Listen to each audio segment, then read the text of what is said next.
Louisiana Saturday night. You are looking live at a sold-out Tiger Stadium at Baton Rouge. 92,000 plus. It's the first top 10 showdown of the year. The number 9 Virginia Tech Hokies, the number 2 LSU Tigers on ESPN Saturday prime time college football, presented by Hampton. A short time ago, a rain shower swept across Baton Rouge.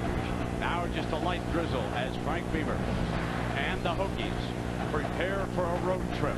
His 21st season as the head man at Virginia Tech. Les Miles, his 3rd year at LSU, came from Oklahoma State. Won the SEC West back in 2005. Was a Sugar Bowl champion a year ago, pounding Notre Dame. And now tonight, in the first big one of the year in the Southeastern Conference, it's LSU hosting Virginia Tech of the ACC. I'm Brent Musburger along with Kirk Herbstreit and Lisa Salters. Nice to have you along with us. Kirk, what a scene we've got. This is what you wait for. You know, this is one of those games that back in early spring you start to pull out the college football schedule and look to see the big intersectional matchups, and the one that stood out above all the rest was Virginia Tech going on the road to come to Baton Rouge, and now it's here, and we're going to find out a lot more about both these teams, Brent, in about 3 hours. Virginia Tech won the toss and elected to defer. That means that LSU will go on the attack first, and there is major speed back deep.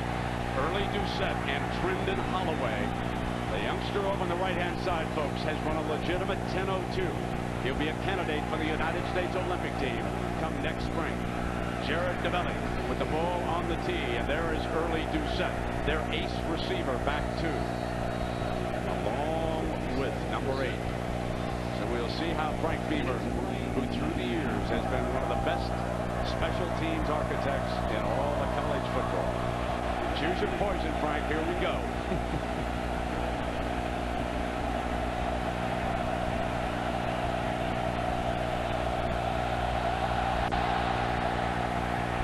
They'll take the little fella from the 10.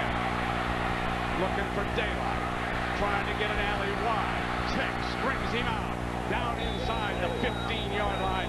Great coverage by the Virginia Tech special teams. And now to introduce that LSU offense, here's their wide receiver, Early Doucette. Quarterback, we got my main man, Matt Flynn from Tyler, Texas, better known as Salt, from the Salt and Pepper Connection, so look out for that. In the backfield, we have Keelan Williams from Lafayette, Louisiana. Let's get to some of the big guys in the trenches. We have Herman, a.k.a. The House, Saran, C.D. Black, and Will Arnold from Mississippi, and that's the offensive line. The senior, Matt Flynn, this is his first start in Baton Rouge. Has started 2 previous games on the road and neutral. Incomplete second down. Now, let's beat that Virginia Tech defense, and here's their coordinator, Bud Foster. I really like this group. Our defense is led by our front 4. We have a veteran group led by Carlton Fowler, who's our bell cow inside. We have 2 outstanding linebackers and All-Americans, Vince Hall and Xavier Deavy, 2 outstanding football players who returned 3 starters in our secondary, led by All-American Brandon Flower. And folks, you can follow those 2 linebackers. Number 9 is Hall. Number 11 is Deavy. They'll take you to the football all night long. Perhaps the best inside tandem in all of college football. Back with a base running play, and he split the linebackers for a first down to the 25. Jacob Hester, the senior from Shreveport.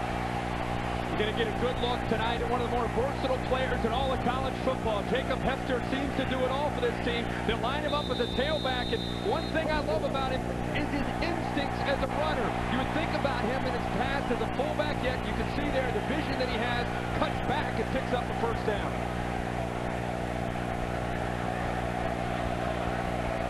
Glenn sets the play from the shotgun. Hester right alongside. There's the option look, and then the pitch. And it was read perfectly. And Chris Ellis making the stop. Matt Flynn takes over this offense. There is a flag down here on that first down play for the Tigers. But Matt Flynn has the tough task of trying to fill the shoes of Jamarcus Russell. He is a senior, and one thing I found interesting getting ready for this game, it's a personal foul, Brent, on Virginia Tech. After the play, unnecessary roughness, number 18, underneath it, 8 yards. their All-American corner. Let's take a look here, Kurt. I think it came after the whistle. Virginia Tech determined tonight to match the enthusiasm and energy of LSU playing at home. That time, Brandon Flowers is caught for a little bit of an excessive hit after the whistle. It's an ACC crew, in case you're wondering. Jeff Flanagan is our referee here tonight. Mike Webster is his umpire. They have come on the road now. Virginia Tech and the ACC. Incomplete and intended for Brandon LaFell, sophomore from Houston. Well, Gary Crowton, the new offensive coordinator here at LSU, told me something interesting. He said, you know, one thing about Matt Flynn is he has great athletic ability. He probably has a future in the NFL because of his size, but he took advantage of his time as a backup. Instead of sulking and pouting as a backup to Jamarcus Russell, he prepared every single week as if he was the starter, and now that he's the guy, that has helped him as much as anything. Second down and 10. Option look, Flynn cuts back, and the Hokies were ready for it. They jumped it right in the middle of the hole. Let us check in with Reese Davis, Race. All right, Brett, the Georgia and South Carolina game is over in Athens. It was a defensive struggle. Matthew Stafford trying to save the Dogs late, heaving it high into the air in a 4-point game. And for the first time since 2001, off the deflection, Jasper Brinkley, the interception, that seals it. South Carolina won it 16-12. Yeah, the old ball coach got a big one tonight, and Charles Scott now has checked in as the tailback here. Hester lines up as fullback. He'll switch back and forth. Complete. LaFell for a 1st and 10.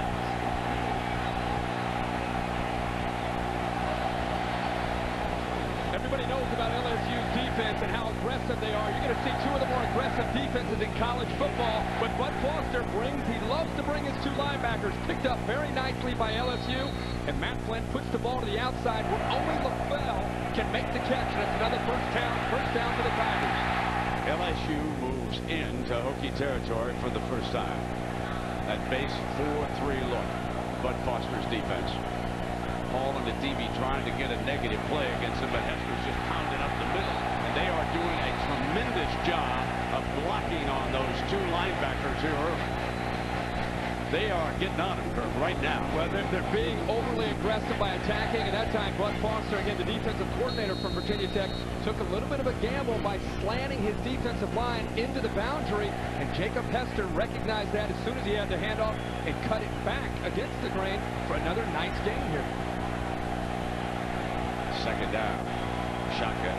Holiday is to the left side. Breaks, looks in his direction, comes back to LaFell again, and on him is Macho Harris in a heartbeat.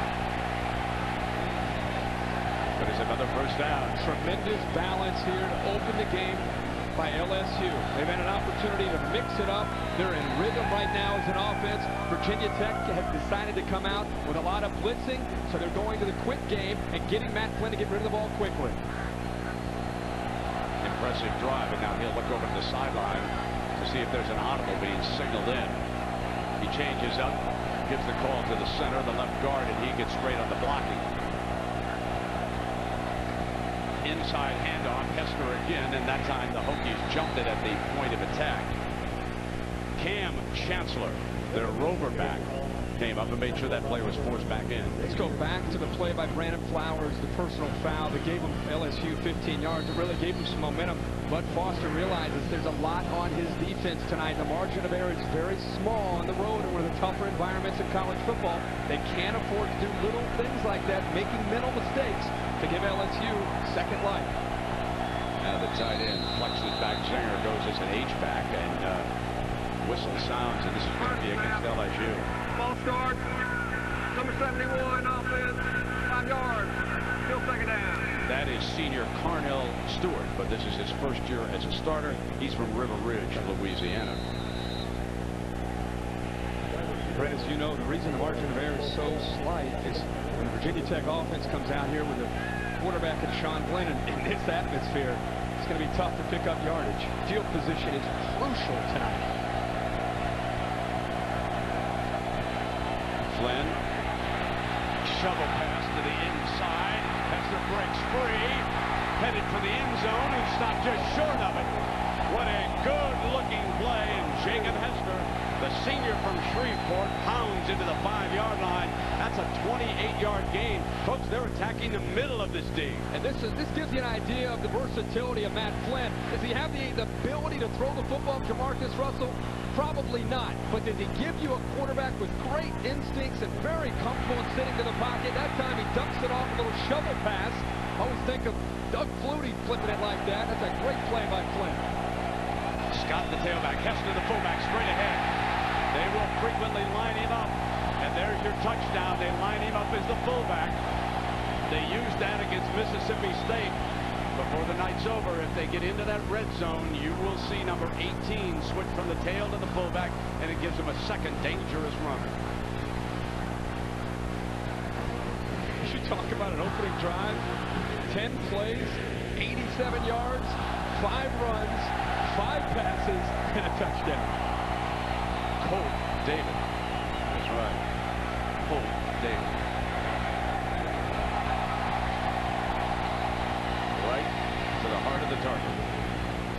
LSU, like Kirk said, very impressive on that opening drive. Can the Hokies answer against the LSU D? We'll find out.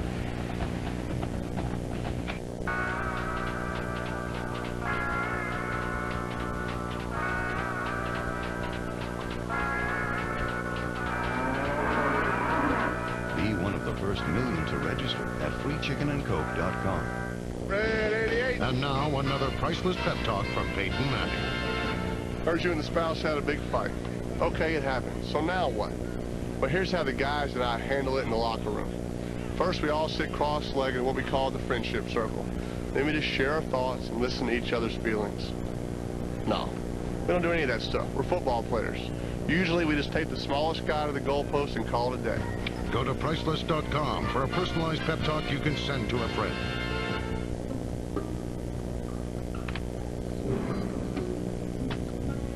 With 2 million vehicle listings on Cars.com, you can find the right car for you. Who is? Find the right car for you. Cars.com. This is a pen.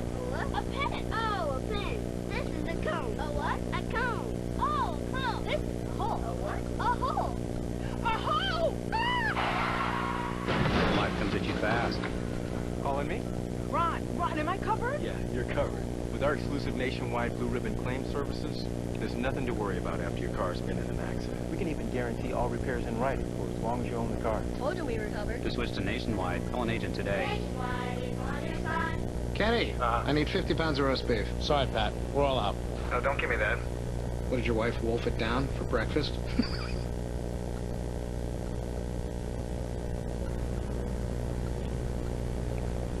That came out wrong. Look,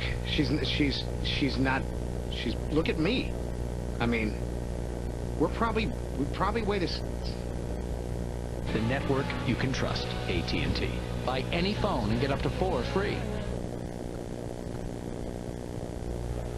This telecast available on ESPN HD, presented by Pioneer Kuro HD TV. An impressive drive, Kirk.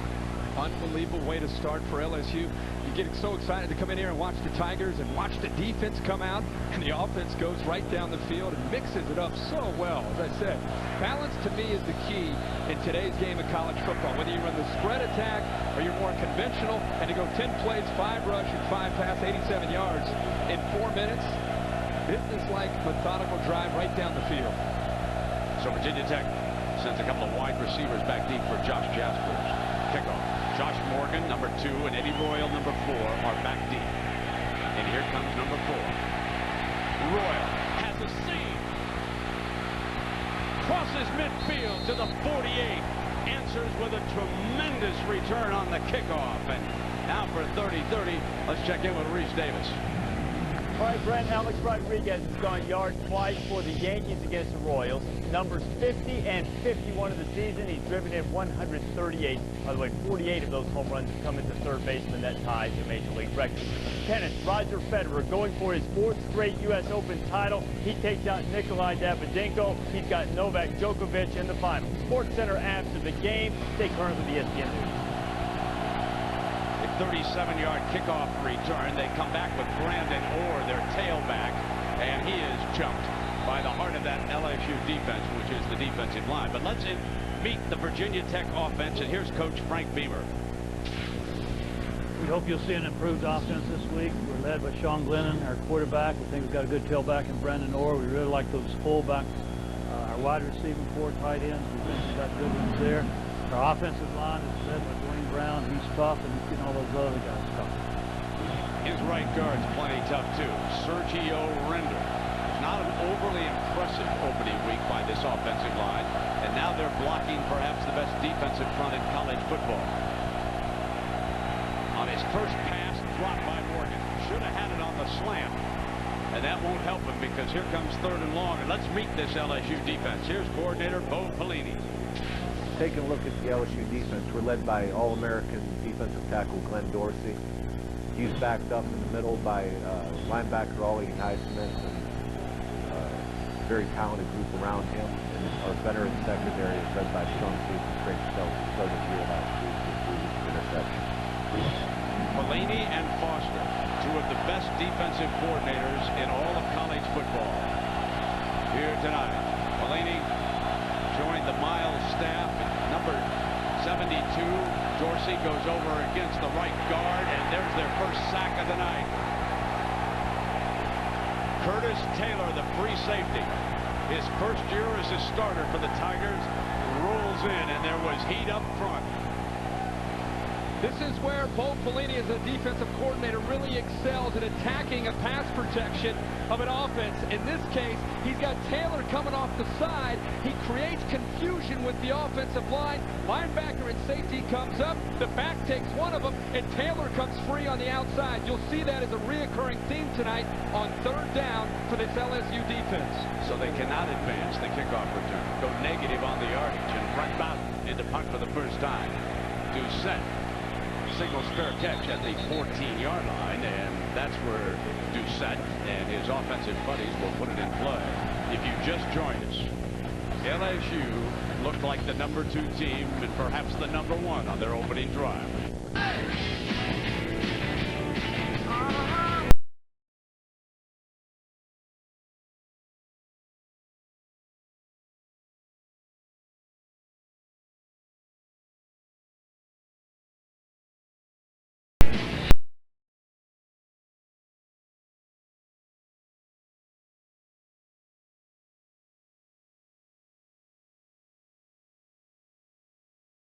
Love having you here.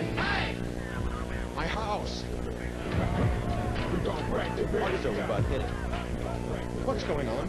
Me and my bro Spicy Chicken Crisp are just, entertaining. That friend of yours is a menace. Why, because he's a buck on the value menu like me? Where is that punk? Upstairs. Is Daddy's little girl? Ugh. Spicy! She was hitting on me. Ah! Ah! New, the Spicy Chicken Crisp for $1. Heating up the BK value menu. Men's Rogaine Foam. The first and only foam that regrows hair. Easy to use, dries quickly. It could be the fastest part of your routine. Men's Rogaine Foam. Use it or lose it.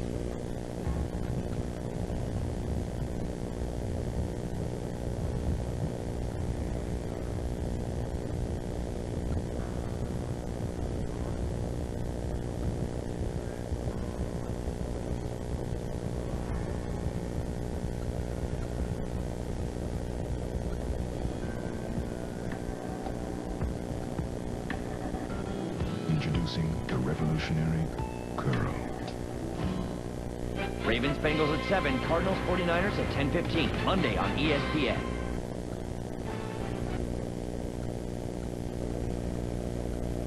ESPN's College Football Primetime is presented by Hampton Hotel.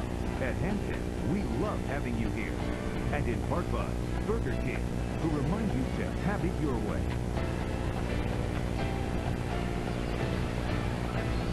Well, a few years back, these 2 teams played in Blacksburg, and Virginia Tech won that game. And now they're down here for a meeting.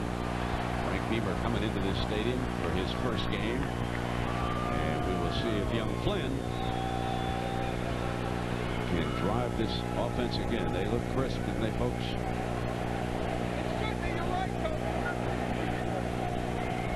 I thought the most surprising thing about that drive, Kirk, was that they didn't shy away from those two great linebackers. They came right after. Yes, they did. Attacked him.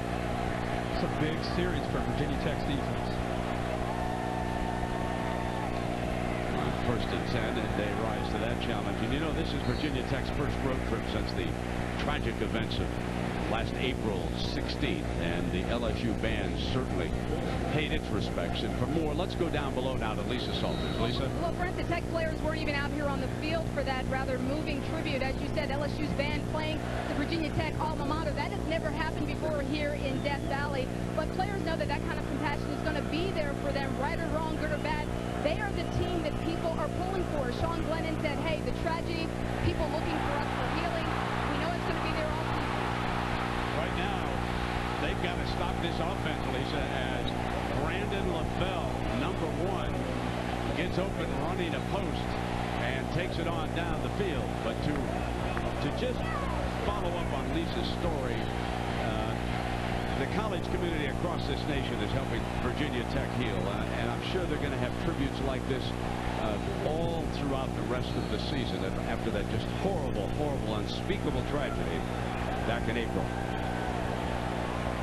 Kirk, they're rolling this LSU team. Boy, LSU, a big pass there. And that's something that LSU is looking for, is somebody besides Early Doucette on the outside to make plays. And boy, LaFell showing some breakaway speed there once he got through this secondary. 56-yard pass play, and now Harrelou checks in. There's their backup quarterback, Ryan Harrelou, runs the quarterback draw coming out. He got a lot of reps during practice the other day. He's a young man who originally committed verbally to Texas, changed his mind, came here to Baton Rouge.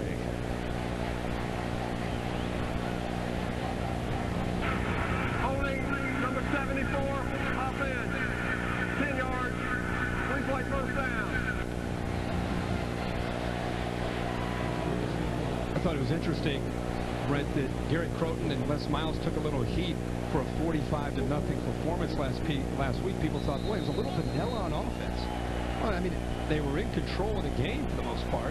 And I think tonight you're going to start to see a few of the wrinkles that a lot of the Tiger fans have been waiting to see beginning tonight against a better opponent.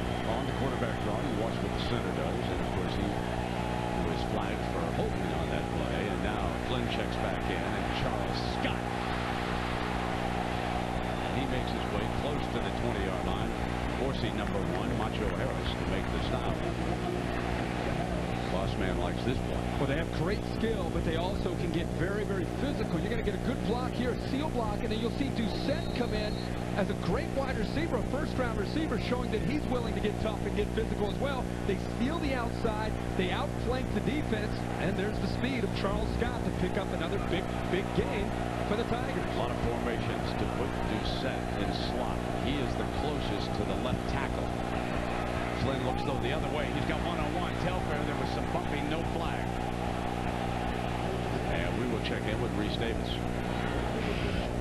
All right, guys, we're going to put our finger on the prime time pulse. South Florida has a lead on Auburn. Game going on ESPN2, getting late in the first quarter there. And, of course, the Nextel Cup Series race on ABC at Richmond, the Rock and Roll 400. Keep an eye on just about everything right now. South Florida against Auburn. Auburn's on the move. We'll watch that one. I know it's early in this game, but a 3rd and 6 play for this Virginia Tech defense, a huge play. Flynn gets time, and they'll swing Scott. And Scott makes it. First down at the 11-yard line. Beginning to wonder if Virginia Tech's in a bit of a haze. They're shell-shocked coming down here to Tiger Stadium. They've known about the stadium. They've known about the atmosphere. And next thing you know, they get on the road, and it becomes a reality. And this is not the start that Frank Beamer and the Hokies envisioned. Scott stays in as the tailback. Gary Croton, very creative offensively. Scott broke the first tackle and battled his way down toward the 7-yard line. And Vince Paul, who had 13 tackles a week ago, makes the stop. anytime you lose a quarterback who's going to be drafted first overall, you lose 2 wide receivers in the first round, and you lose a safety in the first round, and you come back the next year and you're ranked number 2 in the country, and you don't miss a beat. I mean, that says a lot about the recruiting and what LSU is doing with Les Miles at the helm as a head coach. This team looks just as strong, if not stronger, this year than they looked last year. Hester back in as fullback. Play fake. Flynn over the middle, deep, incomplete. Threw it out of the back of the end zone.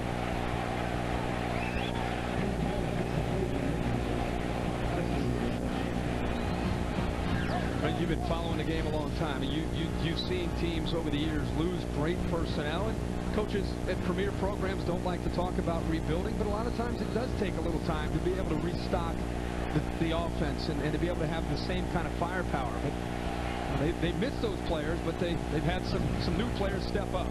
Well, Nick Saban always said that Matt Flynn could play, that Jamarcus Russell was a very special talent when he recruited the 2 of them. Now here's Flynn, the senior from Tyler, Texas. He's in there on 3rd down. He's going to run this one. Touchdown, LSU.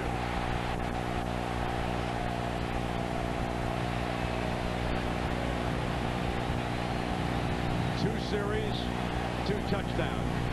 92,000 minus the Virginia Tech fans celebrate. Boy, Matt Flynn looks relaxed out there, Brent. Another great drive here. And watch the center come around and lead it. What I love is he gets to the outside and then he comes back. And this is just pretty good job of running the football. It's almost like a zone play by a tailback. He stretched it. He waited for the defense to over-pursue and cut it back for the score. Steady as a 6-shooter. Colton David adds another extra point. It's a Louisiana Saturday night, all right. These fellas, they're dancing barefoot already. What a burger lover loves to hear. 3 cuts of prime beef, browned fresh, grilled perfectly. It's our triple prime burger. If it sounds good to you, it will sound even better when you add our endless fresh garden bar. You hear that? It's calling your name. Ruby Tuesday. My brother calls me Murphy's Law. Oh!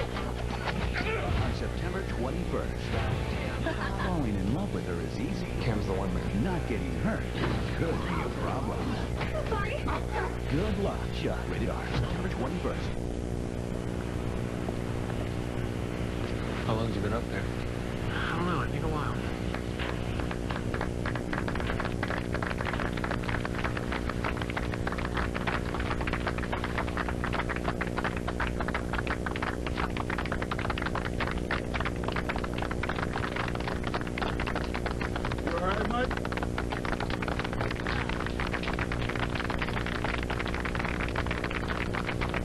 It's Supreme Chevrolet Summer Savings Sales Event happening now. The temperature's rising and our prices are dropping on all your new Chevy vehicles, like the newly redesigned 07 Silverado for just $14,900. Or how about the hot new Chevy Tahoe for $28,700? Just $28,700. Supreme Chevrolet even has the 07 Chevy Avalanche for only $27,700. With savings so sweltering and deals this hot, they won't last long. Get to Supreme Chevrolet Summer Savings Sales Event. Chevy, an American Revolution. Supreme Chevrolet, not far from where you are. The deals are rolling at the Pleasant 20 Accused GMC in Gonzales. Save thousands in the all-new GMC Acadia. Prices so low on Yukon, it's hard for anyone to beat. Over 120 new GMC trucks in stock. Get huge savings in the all-new Buick Arcade. Don't pay too much for your next vehicle. Come to the Duplessis where the deals are. Duplessis Pontiac Buick GMC near Tanger Mall in Gonzales.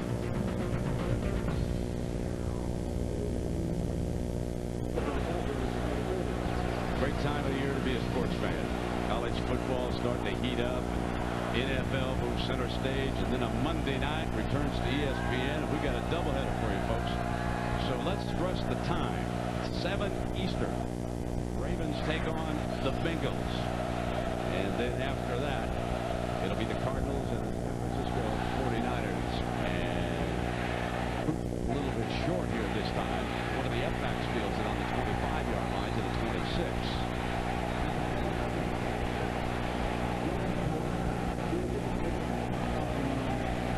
Well, Kirk, Sean Glennon and the Hokies need a drive. Well, Sean Glennon comes in, I think, a bit fragile coming into this game, not only dealing with this environment, You know, I think you go back to the way he finished last season in the bowl game against Georgia and the way things got started last week against East Carolina. This offense was out of sync, and now he finds himself down 14-0 going up against the best defense in the country on the road.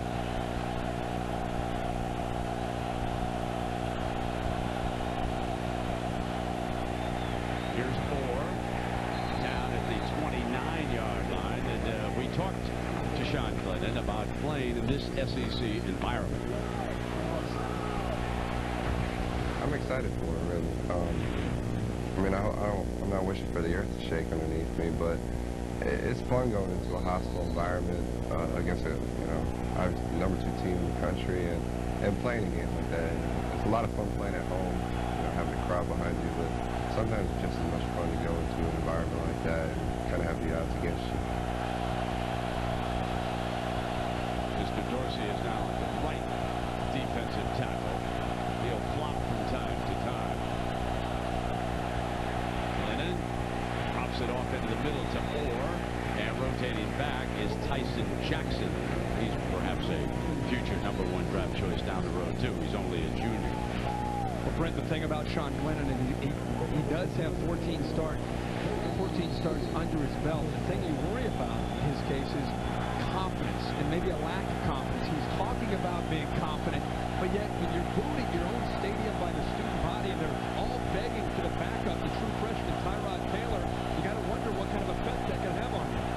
He needs a first down here. This is the 3rd down. It was 3 and out of the first series. Moves the pocket hard to the right, throws a one-hopper. And Morgan, who was covered over there on that side. Danny McQuay, the sophomore from Houston, had coverage. And it's 3 and gone. Brent, you're exactly right. He's got to make a decision as a starting quarterback with 14 games under his belt. Now, Josh Morgan is open for the first down. By the time he decides to try to get it to him, he's covered, and there's no chance of picking up the first down. He's got to do a better job of leading this team and making quicker decisions.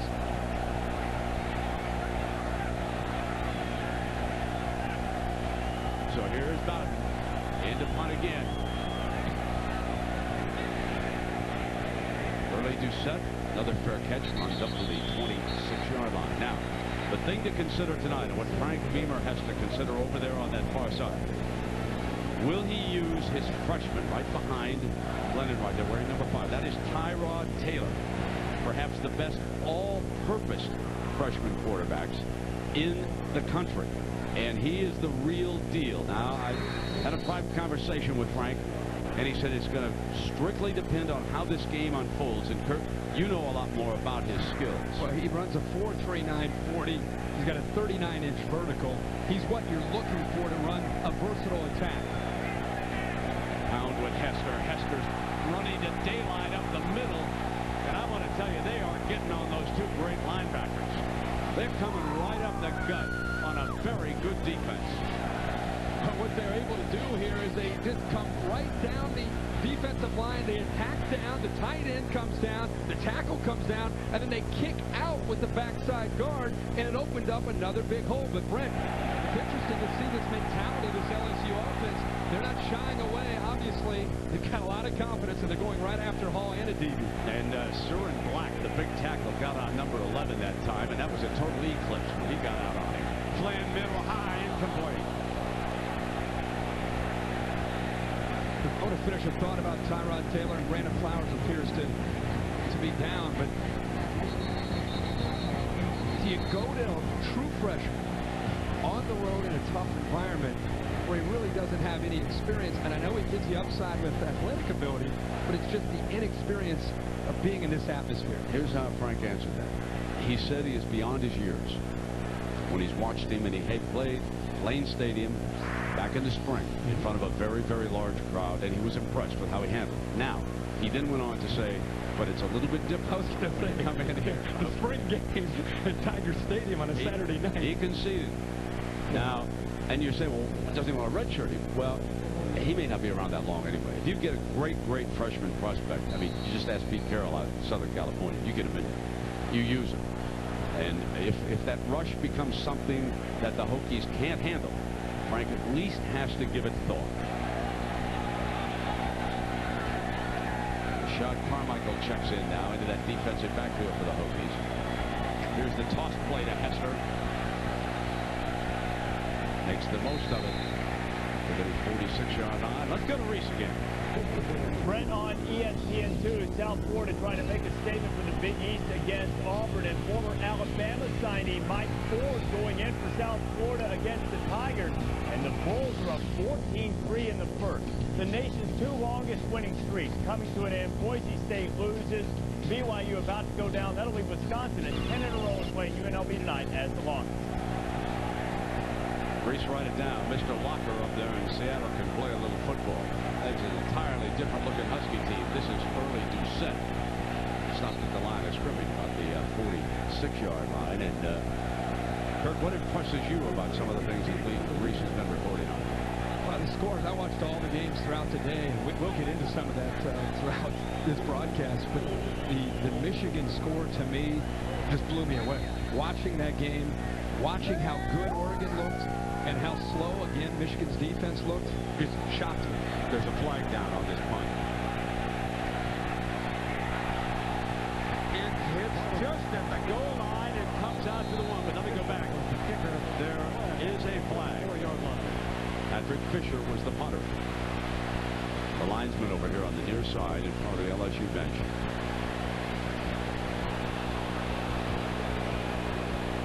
Now here is that new formation that they're using. You can see the splits. Illegal shift. Offense. Number 9. Penalty 5 yards from the previous spot. Free kick. You know, that looked like your wedge there. That was that one of your wedges? That's just bringing it back like on a string? Don't I wish I could.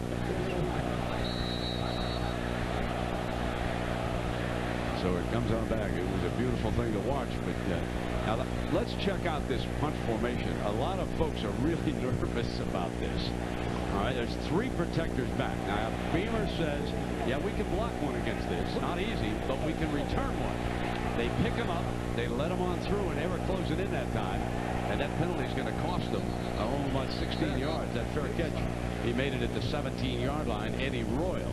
So now we'll see if Virginia Tech can move the football. And here is a young man, Dorsey, who would have been a first-round draft choice. I think he surprised everybody, including the coaching staff, when they said he wanted to come back. I know you talked to him. Yeah, I thought he would leave because you see so many of the players who are dominant decide to go out. He wanted to come back. He wanted a chance to win a national championship. LSU's been 11-2, finishing at top 3 the last couple years. He said this year they want to get over the hump, and he wants to be a part of it. He's a top 5 prospect, folks. He's at right defensive tackle, looking for the LSU side. They double team him. He can't get there. Glennon's in trouble, going to have to take off. And he's down to the 27. I found it interesting this week. You know, sometimes there's a little bit of talk back and forth between teams, and this week Sergio Render, who's a great player at Virginia Tech, said, I'm not going to back down. Both of us put our pants on the same way. I feel like if I can put my hands on him, I can put him on the ground. Anybody can be pancaked. He said that on Tuesday. Now, he can't put his hands on him right now. Whenever he lines up Dorsey on the right side, he's matched against the other guard. And I want to keep that in mind when you watch this game. Diving attempt for an interception. Taylor, it's incomplete. So here's the locker. Yeah, the first thing I said to him, I said, did you see the quote? He said, oh, yeah, I saw it.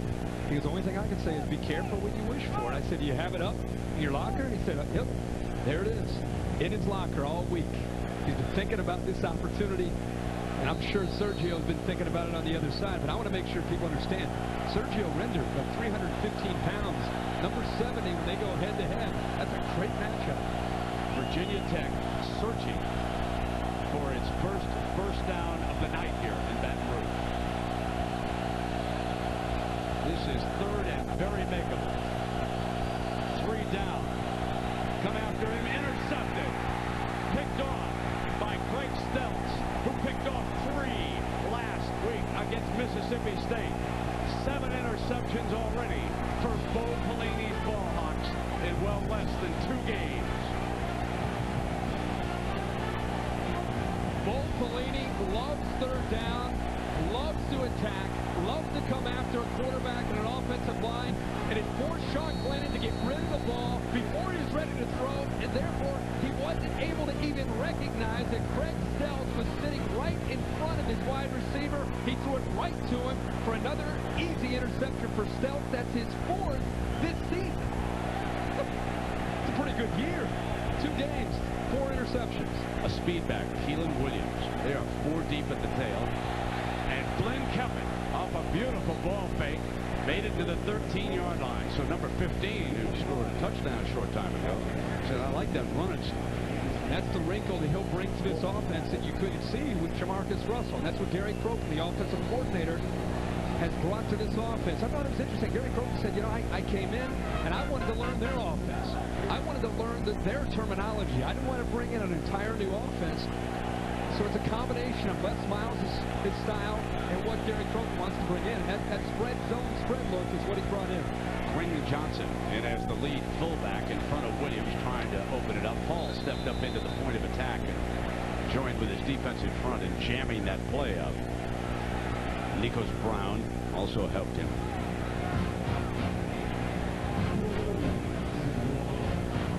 This would be stunning if they pop a 3rd one in here. Oh. You have 24 plays at this point. I just love to see this. You have 13 runs, you have 11 passes. Gary Croton right in the middle, doing a great job right now controlling this offense and the tempo of the offense. Here's Williams, and he is stopped for negative. Brown was in there, and Chancellor came up hard from that rover spot as the seconds tick away here in our first quarter, but a very impressive one for LSU. Great start for LSU. That was the first time we've seen Virginia Tech's defense get up there and stuff the offensive line of LSU.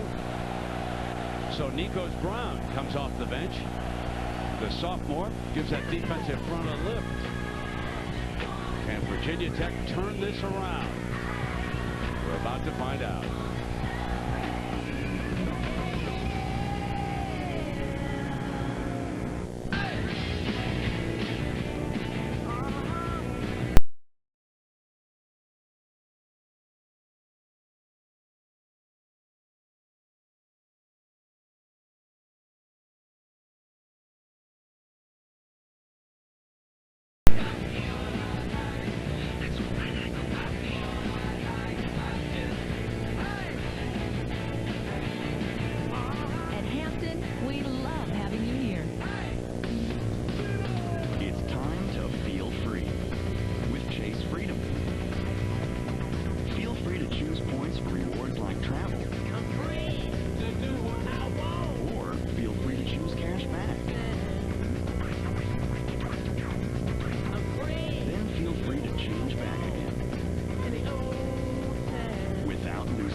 Right now, you can save half off the entire stock of sandals. Save $300 on a stainless steel 6-burner grill, including an infrared burner, now only $399.99. Plus, get new fully warranty 2006 Tracker boats right below dealer cost. Bass Pro Shops. Your adventure starts here. Yesterday's history. Just a nice memory. I never think about yesterday. The only day that matters is today. Start today with Gillette Fusion Power and the confidence you get from the world's closest, most comfortable shave. Turn it on. Soothing micropulses help you reduce friction. You'll barely feel the blades. Gillette Fusion Power. Be your best today.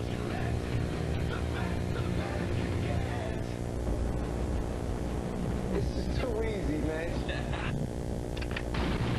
How did you pull it back together after what happened to you? You've become someone else. A stranger. It's all you are now. There's no going back. I always believed that fear belonged to other people. Weaker people. What do you got? Your wish. The Brave One. Rated R. Starts September 14th. An all-new Contender. Tuesday at 10 p.m. on ESPN. So we are back on 4th down. LSU will attempt a field goal. It's 14-0 as we start the second quarter. That's not good news for the Hokies. That is not good news when you take on Les Miles. 18-1. We're leading after the first quarter. Old Michigan man was a tackle from Bo Schembechler. Colt David with a 30-yard field goal attempt, and it's 17-0 just like that. So after the turnover, the Miles team turns it on in. There's an interesting story about Miles and Bo Schembechler, and I'm going to tell you about it. He was a businessman after he graduated, and it just didn't satisfy him. He wanted to go back, not be a graduate assistant. He told us he was making around 30 G's a year. He went to talk to Bo, and Bo said, you don't want to be a coach. Long hours, you don't make any money. Let's go on back where you belong. Get out of here. Les Miles beat on Bo Schembechler's door for 3 solid months. And finally, Bo says, you really want to do this? And he said, yes, I do, coach. He said, okay, $8 grand a year, you're on. Les said, good thing I wasn't married. I'd have never made it. And then he went back, became an assistant coach, and the rest, as they say, is history. He married lovely Katie, who happened to be the basketball coach at the University of Michigan, has deep, deep ties, and the one thing he's going to have to handle all year long, there's going to be a buzz. There's going to be a serious buzz about Les Miles in Ann Arbor. Next year, you can take it to the bank. And he handles it sort of this way. He says, look, I got a job down here I love. We got a great team. That's all I want to think about. And then in the next breath, but I do love my people, and I hurt for them up there in Ann Arbor. Yeah, I would just say that it's just my opinion. He's enjoying himself. This is one of the greatest jobs in college football. But you can never underestimate a man's heart. And if the Michigan job gets open and they make an offer to Les Miles, it's just my opinion that Les Miles will go to Ann Arbor to become the next head coach at Michigan if, in fact, they offer him that position. As much as he's loving it right now, I believe he would leave it. It's not about money. It's about following a dream, following his heart, and having a chance to coach at his alma mater. After leaving Michigan, he worked for McCartney out in Boulder with Colorado. Went to the Dallas Cowboys. Also head coach at Oklahoma State. Had some big wins against OU when he was over there. Let's check in now with Reese Davis. Reese. All right, Brent, told you South Florida jumped on top of Auburn on ESPN2, but the Tigers have been looking for a spark in the backfield, and that man, Mario Spannon, may be giving it to him. Auburn scoring to cut it to 14-10 early second quarter on ESPN2. Texas starting to flex its muscle. TCU can do nothing on offense, and the Horns have a 7-point lead early in the fourth quarter. So Texas starting to come back. Auburn in the dark fight. Big East keeps gaining credibility. Don't they, folks in Brandon Orr trying to stretch it. Cuts back to the 37-yard line. We keep going back to this because it's a very important factor in whether or not Virginia Tech has a chance to come back in this game. You know, last year they played Georgia, a great team from the SEC, had a big lead until late in the game. Sean Glennon started to self-destruct, turned the ball over. 4 turnovers in the second half gave Georgia a chance to come back and win the game. So it's a new season, a new start. First pass of the year, interception, East Carolina. He was booed there by the student section. Not a great start. Now he's on the road, as we say, and I'm sure he's feeling a little rattled, trying to get adjusted to the speed of this LSU defense. But keep an eye on him tonight for the mistakes and decisions that he makes. Or plunging straight ahead, and that's the first down of the night. So the Hokies move the chains for the first time, and wouldn't a drive bring a sense of confidence to Beamer's troops here now? Well, when anybody thinks about Virginia Tech, they think about the ability to run the football. But against a great defense like this that is very confident, they're going to try to take away Brandon Orr and play a lot of people up close to the line of scrimmage and try to put the game into the hands of Sean Glennon. That's why his decision-making is so important. Another blitz. And Glennon changing up. Changes the call. And flag down as he was handing the ball to Orr. Flag came down, and you can see the white bodies were there. Not to mention. No, I mean, it's so tough. There was Jonathan Zenon. The other corner was coming up after him. Part of the snap. Ball start.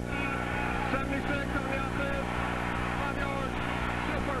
Great job of Sean Glennon in doing his homework and recognizing that there's going to be a blitz coming from the left side from Zane in the corner. He makes the right checks, but this is the tough part of being on the road.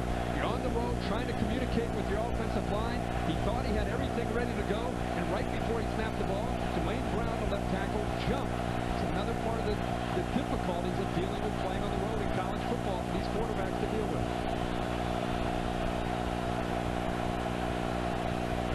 Here's Glennon under enormous pressure, steps away that time, and throws it. He did a terrific job of avoiding a loss because Kirsten Pittman, a backup defensive end, was all over him that time. He shot right through the offense and got to the outside. And one thing about Pittman is he was hurt 2 years ago. He's come back hungry. He gets right by Brandon Orr. You're right, Glennon does a nice job. But the thing is, once he gets outside, the thing that stands out to me is that everybody was covered. It seemed like there were two defensive backs on all three of his receivers that were downfield. Second in the bunch. Sam Wheeler, the tight end, has been very, very quiet. He had a big game against East Carolina. He's lined up right tight end right now. There's that short drop and hit on the release. That's an incomplete pass, and that was Ali Highsmith. Talking about first rounders, folks. Number 7 could get there too. He's a senior from Miami. What happens with this defense is not only are they incredibly skilled up front, they confuse the offensive line and the running backs when it comes to pass protection. And once you try to figure out where the blitz is coming from, the quarterback doesn't have any time, and the receivers don't have any time to get away from man coverage, so the quarterback has to just throw it away before he gets sacked. This is 3rd and 15. And when they go to that nickel look with 3 down linemen, they step into the gap, and they're still coming. And it'll be a punt situation again. I mean, they were all over Brandon Orr that time. Doing another great job by this LSU defense. And I'm telling you right now, I think you and I agree with this. I think most people who watch teams from across the country, this is the best defense in the country. And Bo Pelini is one of the best defensive coordinators in the country. And man, has he shown up tonight. You know, I'm not willing to say that they're better than USC's defense. Right. They're right there. They're pretty good. They're right there. Right there. With early Doucette back.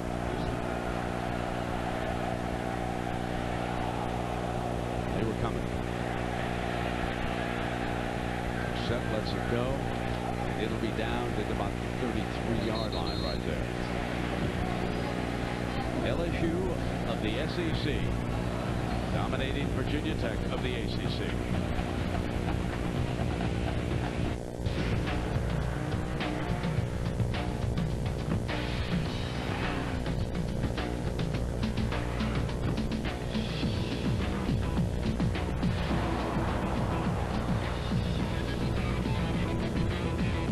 Why did we give the new Eclipse a 263 horsepower Myvec V6? Because now get 0% APR or a $2,000 factory rebate at the Mitsubishi Time to Rally event. Ooh, the never-ending pasta bowl is going on. Oh, you didn't know? No, I had no idea. Olive Garden's never-ending pasta bowl with new smoked mozzarella Alfredo. Pick any sauce and pasta combination, then another. Just $8.95. Have all you want. Home. It's different things to different people. Whatever it means to you, you'll find it on our homepage, Century21.com. Century 21, the gold standard.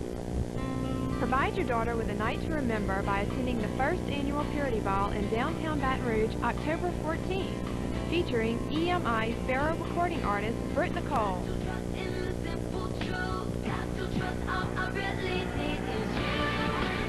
Britt will be speaking on purity following her show. Join Harvest and our co-sponsors by registering at purityballvr.com. We'll see you there. Endless summer awaits, thanks to the spa and pool heating, cooking, and lighting of natural gas. Efficient, reliable, economical. for making the most of the great outdoors. You're always comfortable with natural gas. Did you know you can pay your bills online? AtmosEnergy.com. Aerial coverage for tonight's game, courtesy of the Outback Steakhouse Airship, Bloomin' Onion 1. The Outback Steakhouse Airship specializes in aerial sports coverage, so look for that Bloomin' Onion sporting events throughout the year. 92,000 plus. And you know, there's many tributes are being done, and we're gonna talk about one right after this play with Keelan Williams and Sean Jordan. There is the pistol. Those are plays for the University of Nevada. The quarterback at a short punt, and look at him break the pistol wide.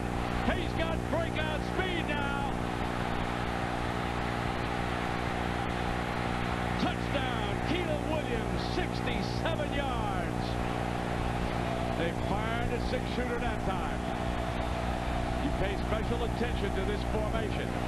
Short punt quarterback right in front of the tailback, and you can use option, and Croton's been working on it here for the last couple of weeks. Well, you have to remember, Fred, is that Matt Flynn doesn't have any background at all running option in high school. I asked Gary Croton about that. Did he run any option? He said, no. This year is the first time we've worked with him to get to the point where he's comfortable and confident dealing with the option. Coach Alt developed this offense out in Reno. Has been very, very successful with it. You know the story about Croton, head coach at BYU, later became the offensive coordinator at Oregon. He saw plenty of Nevada tape, and when he came here, he said, why not? And there is Croton. Now take a look at the formation as they start this play.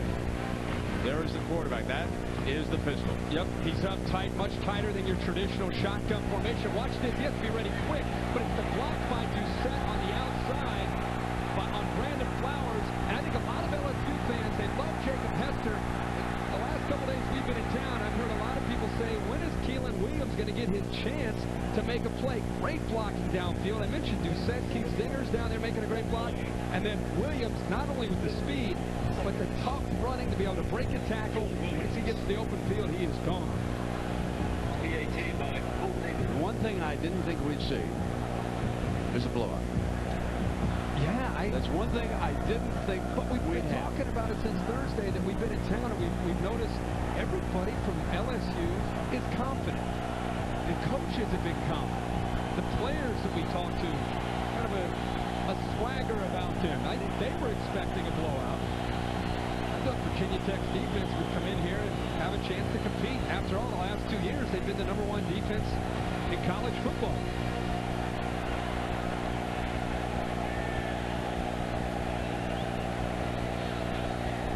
We were just at a break and we said, boy, it's 17-0. What is Virginia Tech going to have to do to get back into this game? And I talked about when the defense is going to have to make a play. They've got to create a turnover. They've got to give Sean Glennon a short field. Well, so much for that plan. Keep it short. Keep it away from Royal. This is Perez.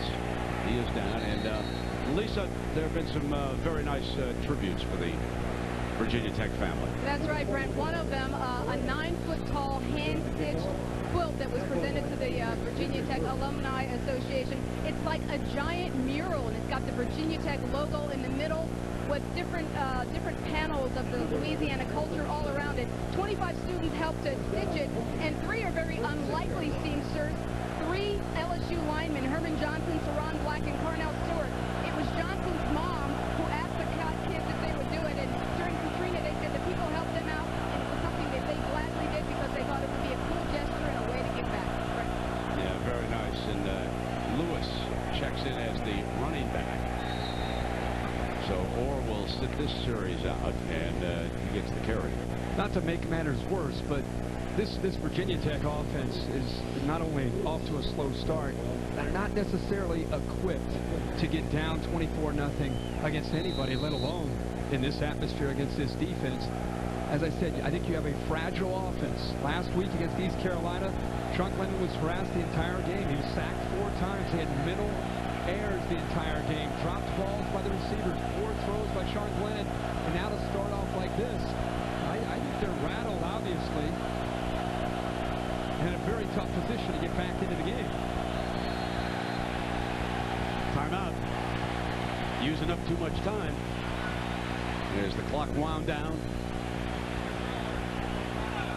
So there's the first timeout here.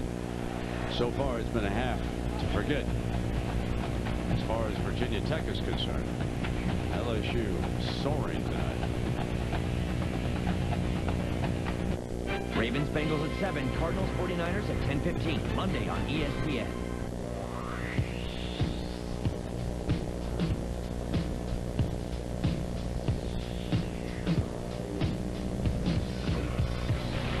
The Mitsubishi Outlander.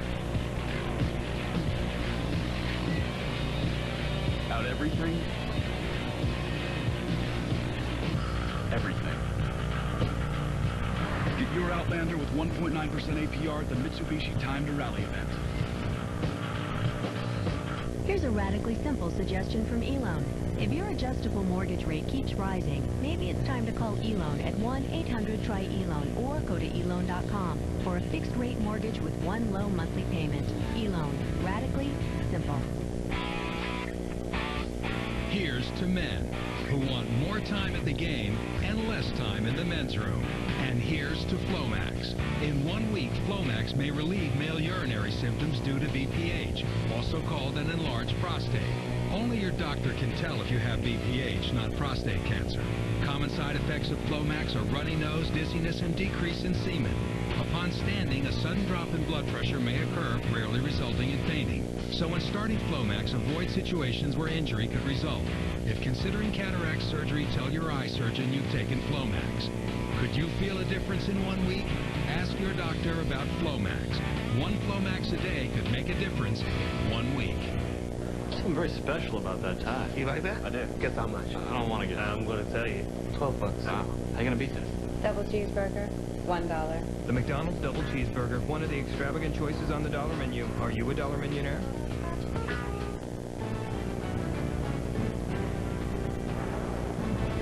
ESPN College Football Primetime. Brought to you by Mitsubishi Motors. Driven to thrill. And eLoan. For home, auto, or equity loan. Go to eLoan.com. eLoan. Radically simple. Yeah, folks, now that's a putting cat. That's the new Mike. That is Mike the Sixth. Wasn't brought into the stadium here tonight. He got a palace over here. I'd like to stay over there with him. Yo, Mike, get over there in that other bed over there. Look at that down there to the left. Folks, that's $1.5 million habitat for him. Snap the second down pass off, and they get a first down. So he puts it in the hands of Justin Harper, who has 4.33 speed, and Justin does the rest. Well, these receivers from Virginia Tech, when they're given a chance to make plays, they've got to be able to separate, but you have to have time to be able to separate for your quarterback to be able to throw. That time, just a quick throw, very simple. And Harper's got the size at 6'4", but he also runs a 4.3. So as much man coverage as they're going to see tonight, you make one defensive back miss, you can pick up a lot of yardage.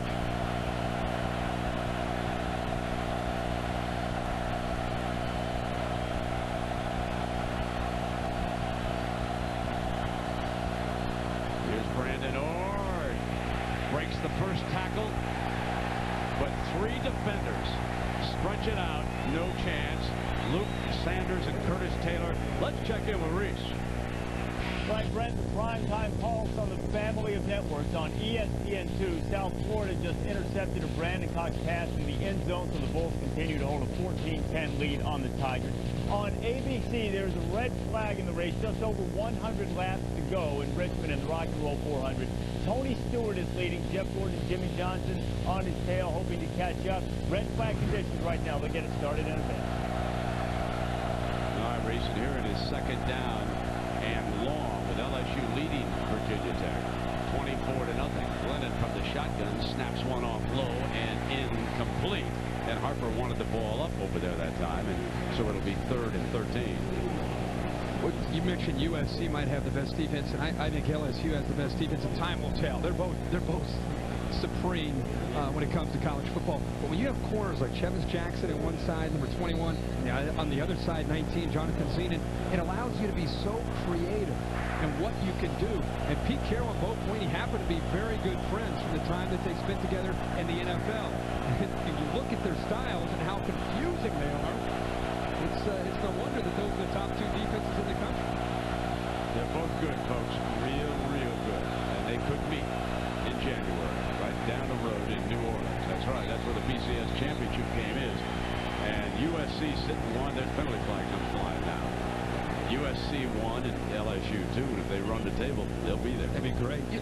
You really just can't understand how tough this is on Sean Glennon. There's so much confusion for the offensive line. The different blitz looks. There's just no time to execute. You literally have a second and a half before you've got to get rid of the football, or you're going to get sacked.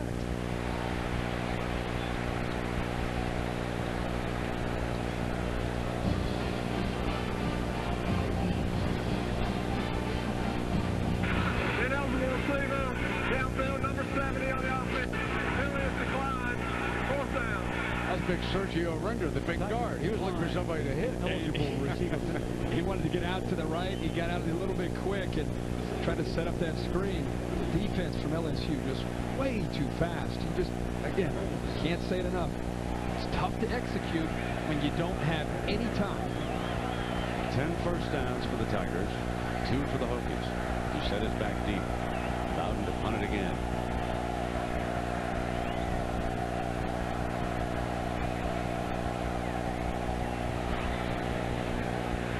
That wants a fair catch at the 10-yard line. That's where Matt Flynn and the Tigers will go back to work again. 9:34 first half, 24-0 SEC.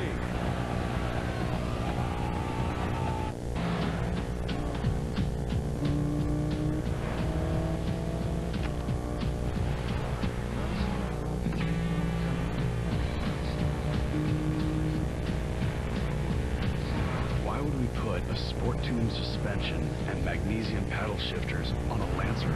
LOL. Because get a great deal on the rally-inspired Lancer at the Mitsubishi Time to Rally event. Tina, could you take a look at these scripts? Change the bear to a shark. Gotcha. The wizard should have a girlfriend. Those are good stuff. These are my divorce papers. They're hilarious. Miss Faye, the snake wrangler got bit again. Well, I will suck the venom out, but this is the last time. Tina, you're needed on stage 3. Does Mama have to do everything around here? Which flute then would you be sketch? The other one. Okay. Tina, the nanny called. Your daughter says it's octopus time. Thank you. No, the other kind of German Shepherd. Oh, that makes sense. What? This is American Express calling about a suspicious charge on your card. Did you buy 14,000 racquetballs? 14,000 what? No. No problem. We'll take it off your account right away. You will? I don't have to do anything? Nope. Thanks. I can't do it all alone. That's why I'm a card member. The writer's room is on fire. Are you protected from unexpected problems? Are you a card member? Why you always get the first seat? Because I have a higher education. What do you I mean? took honors class. In high school. Hey, Bobby. I'm going to touch him. Now would be a good time to have accident forgiveness. I'm still going to touch him. Part of Allstate Your Choice Auto Insurance. Are you in good hands? That wasn't him. Are you still touching him? When you put the helmet on and you throw it on the side, your time is about to come. Tyrod Taylor and over there Coach Mike O'Kane was talking to him, and meanwhile the starter Sean Glennon has taken off his headgear. Right now LSU with the football, 9.5 to go here in the first half. Flynn back in that pocket, middle, incomplete. It'll be 2nd and 10. When Matt Flynn, you see Matt, my bad. You know why he said my bad? He had early Doucette, one of the best receivers in the country, one-on-one against Macho Harris off to his right. Doucette went to the post, and he was all by himself, and it looked like Macho Harris was coming off the field. Might have had a little bit of an injury because Doucette separated from him quickly. That could have been a 90-yard touchdown pass.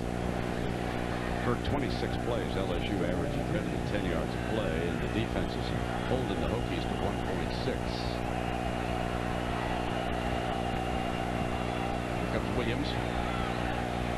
Straight up the middle to the 19-yard line, short of the first down, but it puts it in makeable territory to either run or pass. I love Jacob Hester. I think he's going to be, he's going to be a very valuable commodity. He's one of the leaders of this team. But for LSU to be able to make it through the toughest conference in the country, Keelan Williams has to become a factor. He's got to become their go-to guy, and you sprinkle in Hester and all those different positions. But Keelan Williams is a difference maker in that backfield.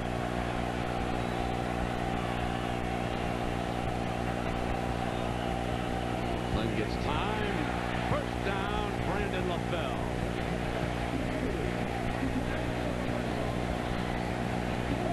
We've seen Matt Flynn have a lot of success in his first half by throwing the quick slants. Might seem like a simple throw, but because the linebacker at DB is clearing out so quickly, it gives Matt Flynn a nice window to be able to put it right in there to LaFell and give him time to get down and get protected. And Cam Chancellor, the new safety, number 17 for Virginia Tech, not reacting quickly enough, and it makes an easy throw for Matt Flynn. Flynn again, high, incomplete, Doucette. And let's check in with Reese.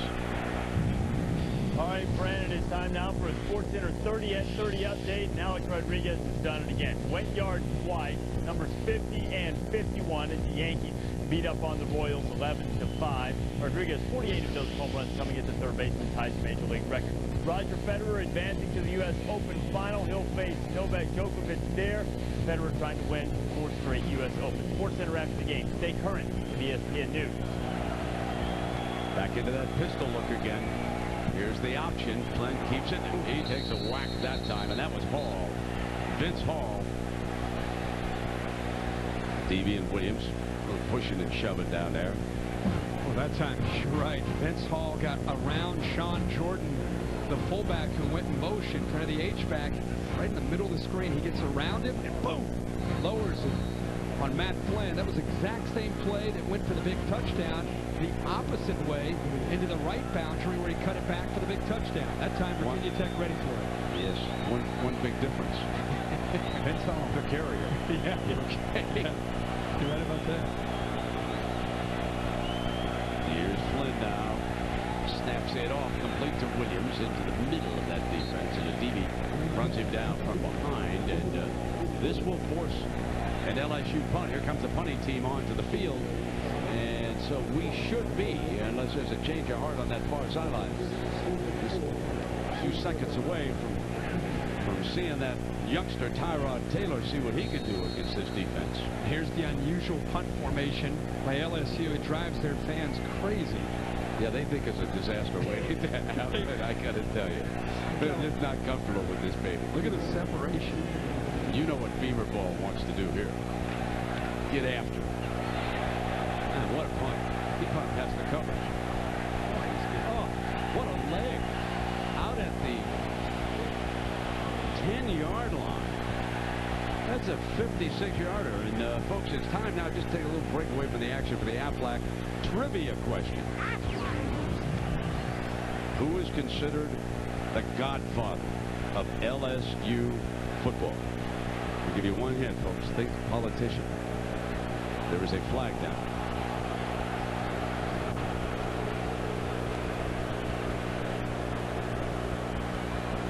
Holding on LSU. Billy Hyde wanted it. Holding, number 18, near the kick.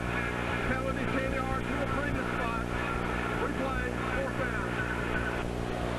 Jacob Hester on the hold, but I just love that Jacob Hester is the true Iron Man in college football. He lines up at fullback, he lines up at tailback, he wants to cover punts, he wants to try to block a punt. You know that shot of Les? Yeah. Reminded you a little bit of Bo, didn't it? Oh, yeah.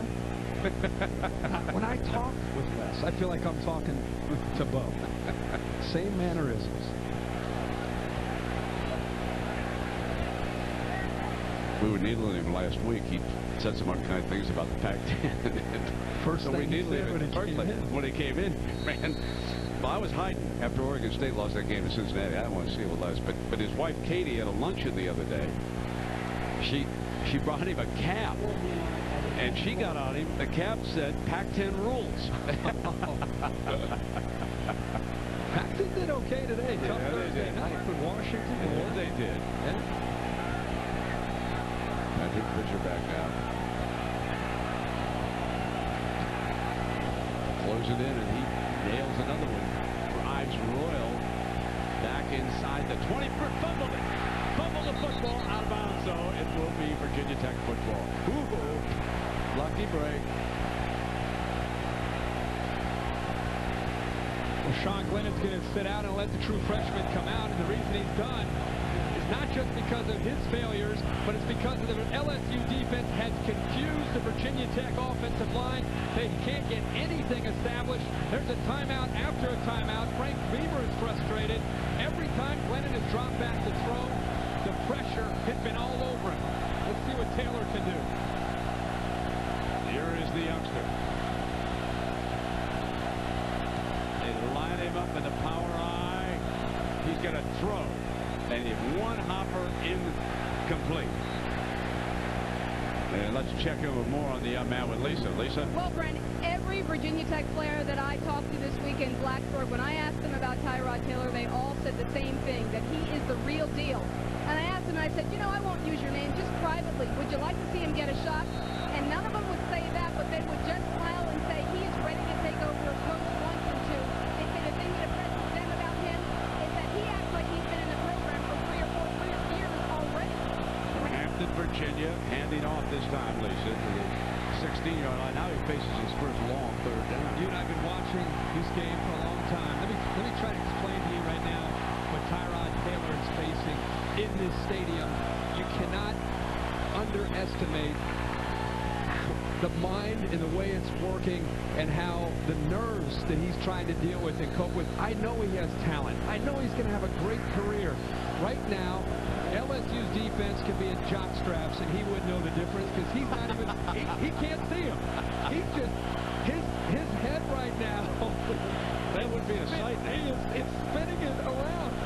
If he can execute, more power to him. But this is a tough deal for a true freshman. Shotgun, sprinting over to the right, looking downfield, snaps it off, complete and out of bounds. Josh Morgan, and a penalty flag comes flying on this play. Taylor came in. After the player was out of bounds, personal foul, number 27 defense, 15 yards, automatic first down. Curtis Taylor keeps it alive. He is the free safety. Coach won't like this.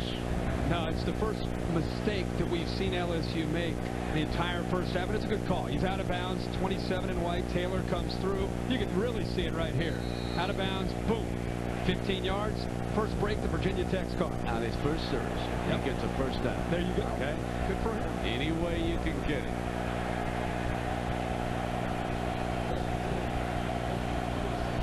From Hampton steps back up under center, and you can just imagine the butterflies. Play fake. Going to go downfield and broken up. Whitaker was over there. Taylor. So Curtis Taylor, 27, coming right back with Chevis Jackson. Well, again, we know that he has talent. We know he's going to have a great career. But when you have to throw the football, you've got to be able to get rid of it. And with the air that he put on that football, it allowed Jackson not only to come over, but also the safety Taylor. The Hokies very fortunate that ball was not intercepted by LSU's defense. Second down and long for the freshman. Back in the shotgun. And before the snap, play was whistled down.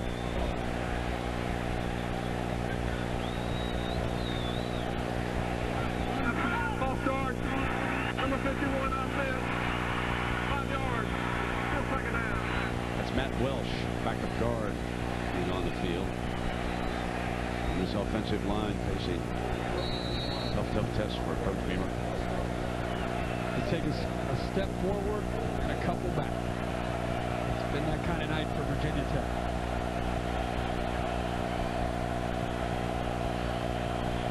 Got to get it downfield now. Second down.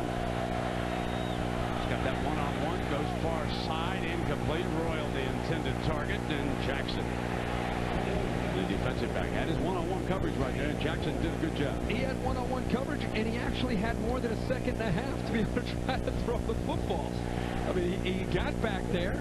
He's got one-on-one. And by the way, Eddie Royal has outstanding speed. And if you're a Virginia Tech Hokie, you'll take that matchup. You know, even though Chevis Jackson's one of the top corners in the SEC, you'll take that matchup one-on-one, providing your quarterback has time to throw. 3rd and 15, and Tech is 0 for 6 on 3rd down here. Here comes the blitz from Bo Pelini. Where's it going to come from? Throws into the middle, well short of the 1st down. So Virginia Tech is forced to punt as Ali Highsmith and Tyson Jackson doing the job defensively. I can't wait to watch LSU throughout this year and to find out if there's an offense out there that can execute on 3rd down and try to get a 1st down. They apply the pressure, and yet they're disciplined. They get back and they get into coverage. It's not an undisciplined team that's just pinning their ears back. There's a reason for everything that they're doing. It's a well-schooled defense.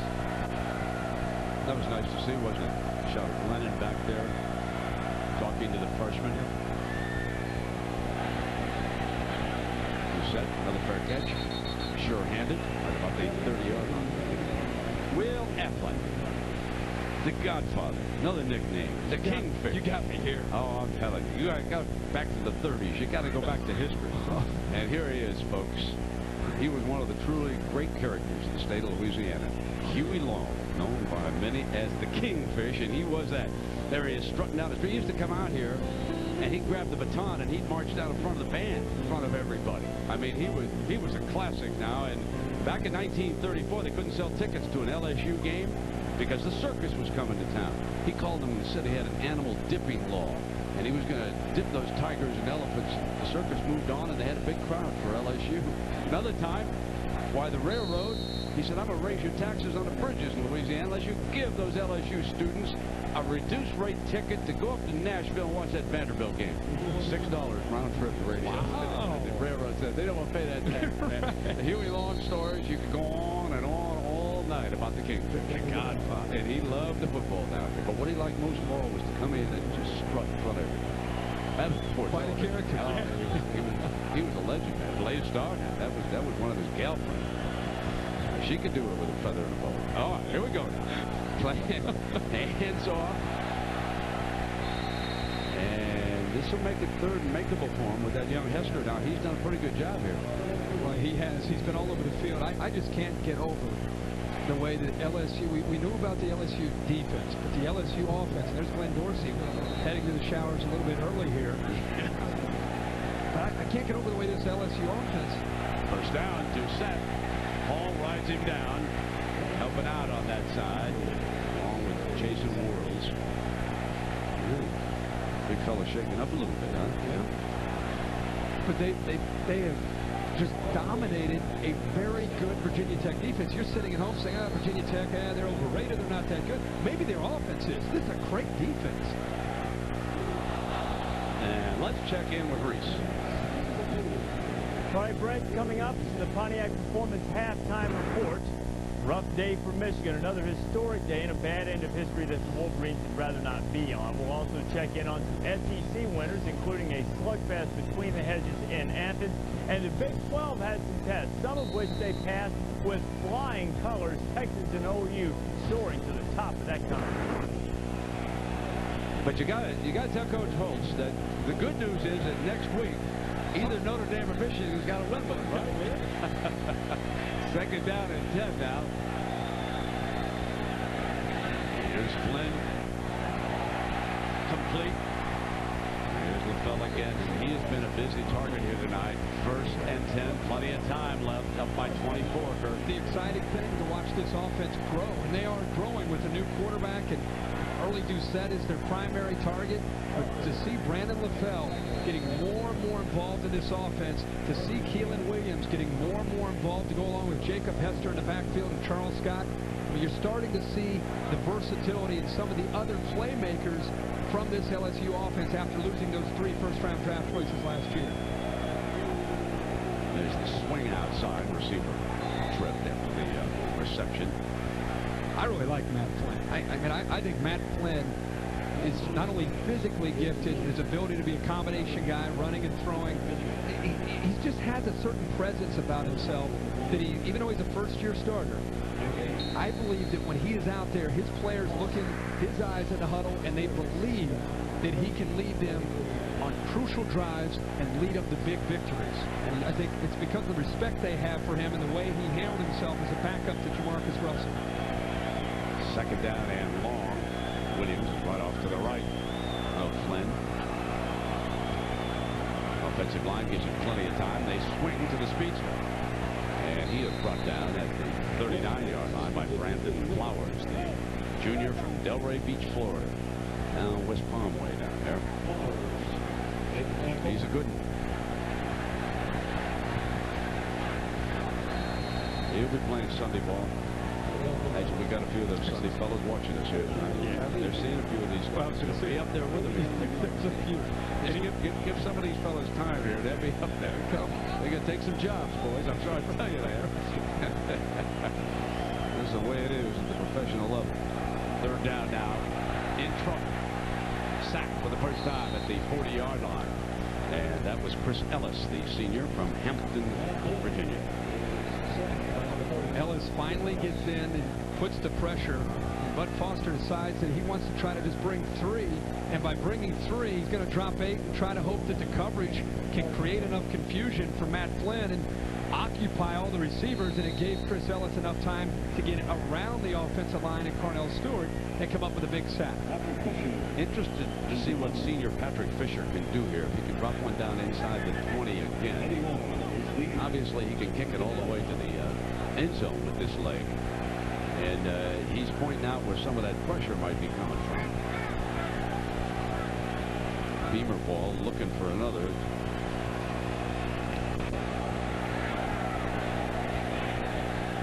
Rifles this one on into the end zone. Come out on the 20-yard line. So we talked about Sunday football, and again, let's go back Monday night. Ravens and the Bengals. Remember now, it's 7 Eastern. Good starting time for you folks in the East. Let's start something. Get them all to start there. There's the second. Well, they'll love me for that. Cardinals will be taking on the 49. Now we got Matt Leinart in that one, and we got Alex Smith for the Niners. What do you think? A couple good young quarterbacks. I like the doubleheader. Then again, I'm a Cincinnati Bengals fan. Ah, sure, of course. I'm a Bengals fan. What a way to start off Monday night against a great Baltimore Ravens team with one of the best defenses. They've been behaving themselves that bunch. We're trying. We're trying. Gonna see what happens. And or being strung out by this defense, and the clock continues to run. There's your final seconds now, and we're going to be hearing from the boys in the studio. It's a tough half now for Frank Beamer. He doesn't experience halves like this very, very often. No, now he's got a true freshman out there. It makes it, you wonder what's going to happen in the second half, but you add all that up, 40 yards of total offense to 327 yards of total offense for LSU. Yeah, scratching your head. There's nights like this. Ball, and he's gone through a couple quarterbacks here now, working with the freshmen, and meanwhile on the other side, there's LSU. Let's go down to Lisa with Coach Beamer. Thanks, Frank. Coach, you went to your freshman, Tyrod Taylor. What ultimately made you decide to go to him? Well, we just need to try to get something going, and you know, he can move around a little bit for us, and you know, we'll see if we can get something going here in the second half. We need to get ourselves back in a rhythm here, and as a football team, and see if we can get something going here. But ultimately, that defense has got to give him some time. What adjustments do you make to get him some more time back there to do what he has to do? Well, we got some plays here for him and got a package, so we just need to come out and hit our passes and block some people up front. So we should expect to see more of Taylor in the second half? Absolutely. All right, thank you, Coach. Lisa, thank you. And right now, we're going to send it to Reese with Coach Holtz and Mark May. The Pontiac Performance halftime report. Big Mark, he's been on Michigan so far. And we'll be on Michigan a little bit more as the night goes on. Brent, I'll tell you what, LSU looked awesome in the first half. Michigan, well, they were busy making history, rewriting some, and the heat gets turned up on Lloyd Carr. And Charlie White also struggling. A historic day. We'll tell you about it in a bit. The Pontiac Performance Halftime Report is powered by Pontiac, the official performance machines of the NCAA.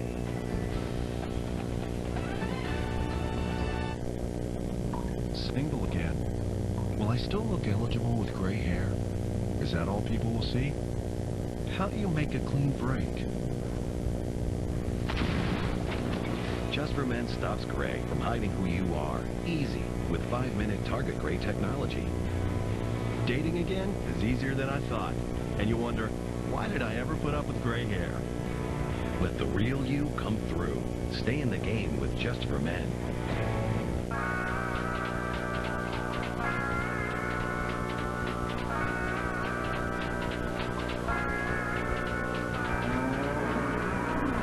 Be one of the first million to register at freechickenandcoke.com.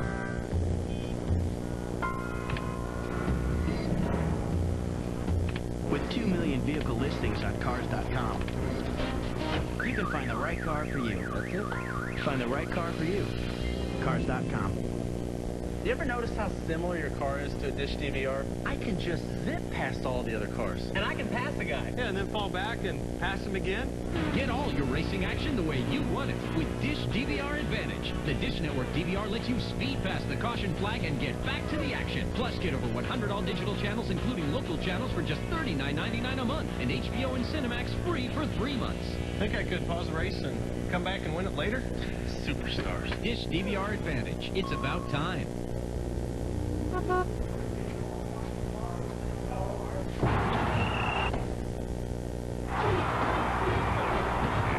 Tailgate time.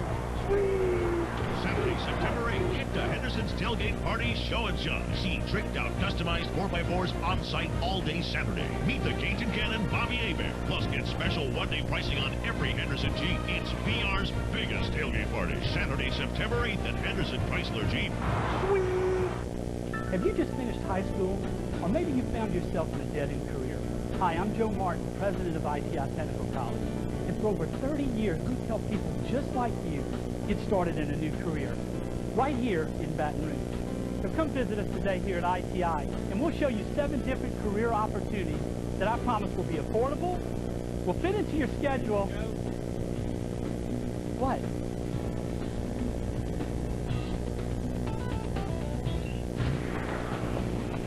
This is the Pontiac Performance Halftime Report. It has been a day of high-profile backside whippings, and we're seeing another one in Baton Rouge. LSU all over Virginia Tech, 24-0. Glad to have you with us in the Pontiac Performance Halftime Report.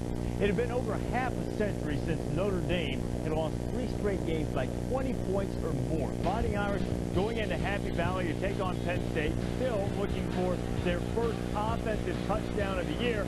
The offense can't score, the defense can. The sophomore Darren Wall's making the pick, and then he picks up a wall and goes 73, Lou. Oh, he gets some great blocking down here and makes good cut back.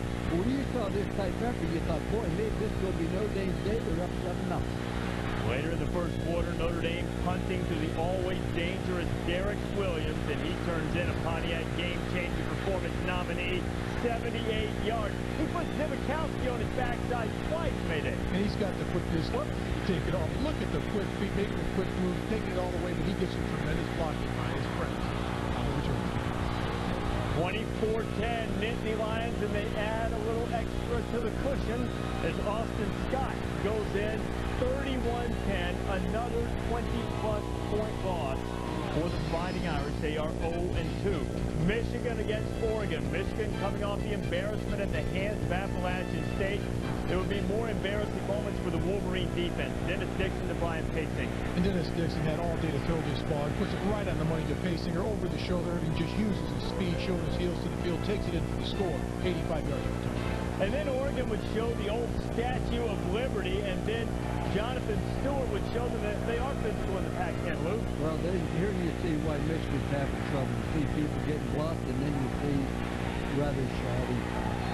And Dennis Dixon, who handed it off, now he shows the Statue of Liberty and keeps it himself. He's a game-changing nominee. Dixon, 368 yards of offense, and Michigan is annihilated at home, 39-7. Those who do know me, friend and foe, I think would agree that I'm a tough-minded, competitive guy. And there isn't anything that comes my way that I can't handle professionally. And there is nothing There is nothing that can keep me down. Not a loss to Appalachian State, not a loss to Oregon, not 100 losses, and not the loss of my job. So, and I think the same thing can be said for our team here, and for the guys that play football here at Michigan.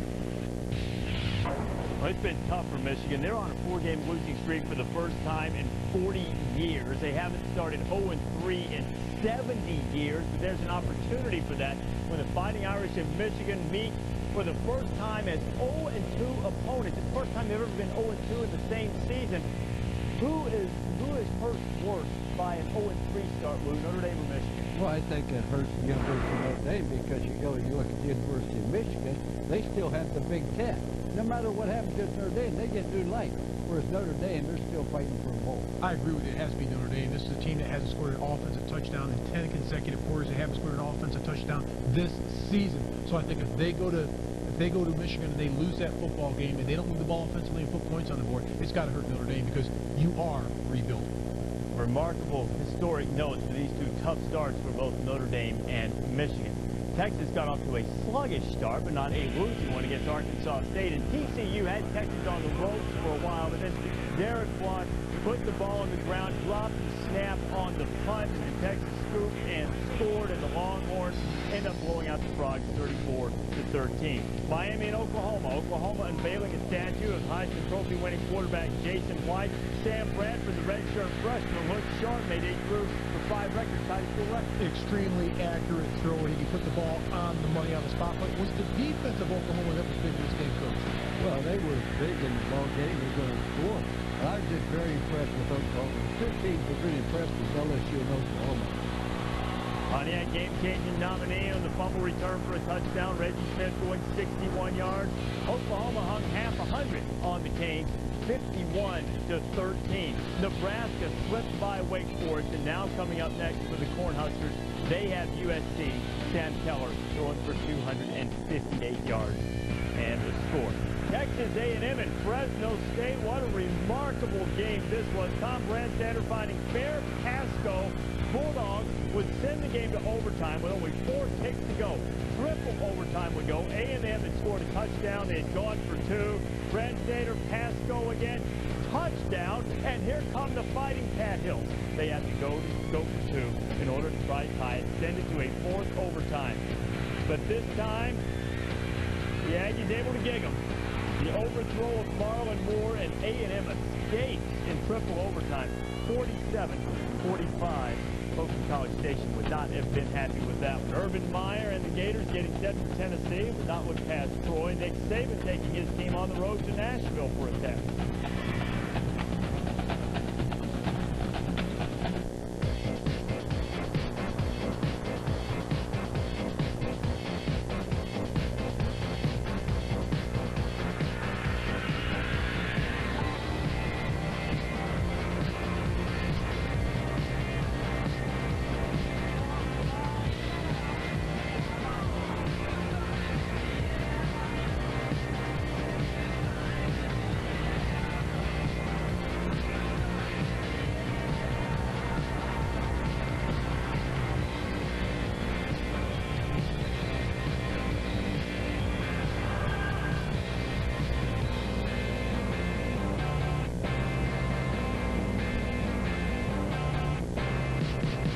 It's all in the details. With award-winning design, designed to perform. Pontiac, designed for action. How much do you pay when you buy a stock? Does the rate change depending on how often you trade or how much you have in your account? At TD Ameritrade, there's only one price for online stock trades, $9.99. No matter how often you trade, no matter how much money you have in your account. Straightforward pricing from TD Ameritrade. Independence is the spirit that drives America's most successful investors.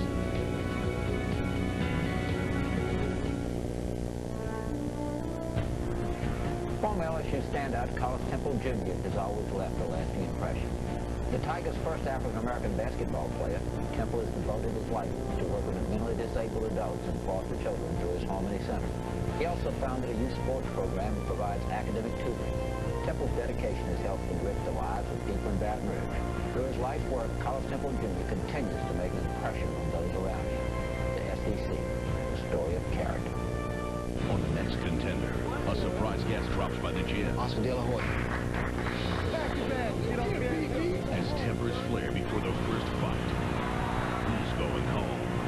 An all-new Contender, Tuesday at 10 p.m. on ESPN. Reigning SEC and national champion Florida taking on Troy. Trojans headed tied at 7 with Tim Tebow. But waiting run. Two is left. Still running left, still scoring. 14-7 Florida. But Tebow, an effective day throwing the ball again. Very effective when he can throw a dart in there to Percy Harvin. 59-31. Troy put up 31, though some of those scores came late. South Carolina and Georgia. Mark Briggs going for his 6th straight over the Gamecocks. Remember, Georgia shut out South Carolina last year. Corey Boyd makes sure that won't happen. 7-0 South Carolina. Dogs down 16-9. Matthew Stafford trying to get Georgia tied under 5 minutes to go, and Tony Wilson can't hold on. Dogs have to settle for their 4th field goal. Under 30 kicks to go. The talented sophomore trying to save the Dogs. Stafford heaving, and they knock it around down there, and Jasper Brinkley going to grab it for the Gamecocks, and South Carolina getting out of that. Kitchen rounds up 7, not too good on offense. 116-12. Terry Grant went for a $173, 2 touchdowns. Alabama rolls over Vanderbilt. Auburn and South Florida on ESPN2. That's a field goal game, and it's been entertaining. Tennessee pulled away from Southern Mississippi late. Chris Fowler and Lee Corso standing by in Baton Rouge.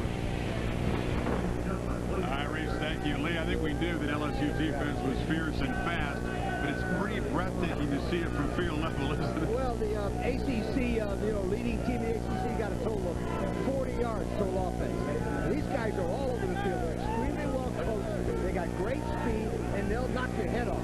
This is a very, very fine defensive football team. It doesn't seem to matter who's going to be a quarterback for Virginia Tech. And by the way, if you go back to the Sugar Bowl, it's 10 straight quarters. This LSU defense has not allowed a single point. The 2 opponents this year, Mississippi State and Virginia Tech, haven't gotten close to the red zone. Well, not only are they well coached, but they can put pressure on you. They can cover. They can blitz. They have a complete package that is as good as I've seen in college football in years. I know you don't think that Florida and South Carolina and Arkansas and Auburn can beat LSU in here. You've got them going to the championship game. The question is now, in the minds of the pollsters, is this LSU team more deserving of the #1 ranking than USC? Well, I would say right now, yes, because I've seen this team. Now, we see Southern Cal next week against Nebraska, then that night I'll be able to tell you. But I tell you what, if Southern Cal is better than these guys, they should be in the National Football League. Because these guys can play in every aspect, except they don't know how to line up in punt formation. Oh, you spotted a weakness. I spotted a weakness. When they punt, they don't have enough guys on the line of scrimmage. And their coverage could be a little bit better as well. Well, LSU certainly give voters something to think about. The polls, how much do they matter early in the season, really? But I think in my poll, I'm going to flip LSU over USC. The second half continues like it is. The kickoff coming up from Baton Rouge right when you come back. Where does it hurt? New Elite Liquid Gels can make it better. I've got some lower back pain. It's my knees that really hurt. Now Liquid Speed meets Aleve Strength. They work great. I'm not going to let my knees stop me. Where does it hurt? Aleve can make it better, liquid fast. Give it to me, 1, 2. Introducing Applebee's new Ultimate Trios. Great taste, great big portions, and a great price. Choose 3 from 7 delicious options to create the ultimate platter at an unbeatable price. New Ultimate Trios, only at Applebee's.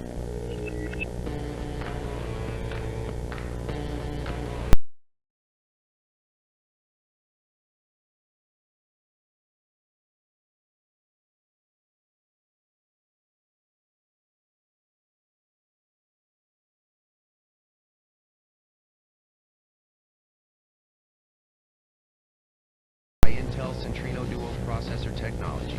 Dell, yours is here.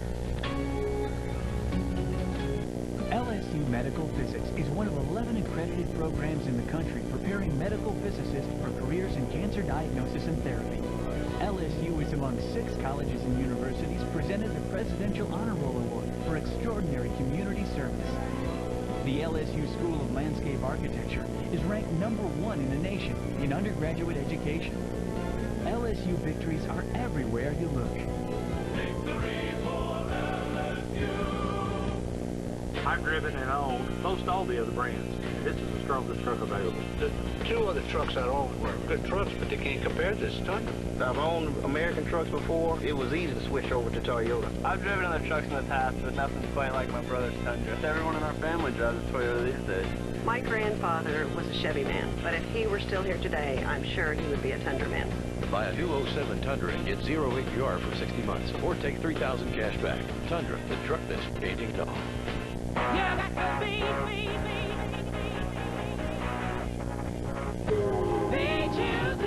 All-Star Automotive Group is sizzling with super hot markdowns at our model year-end sales event.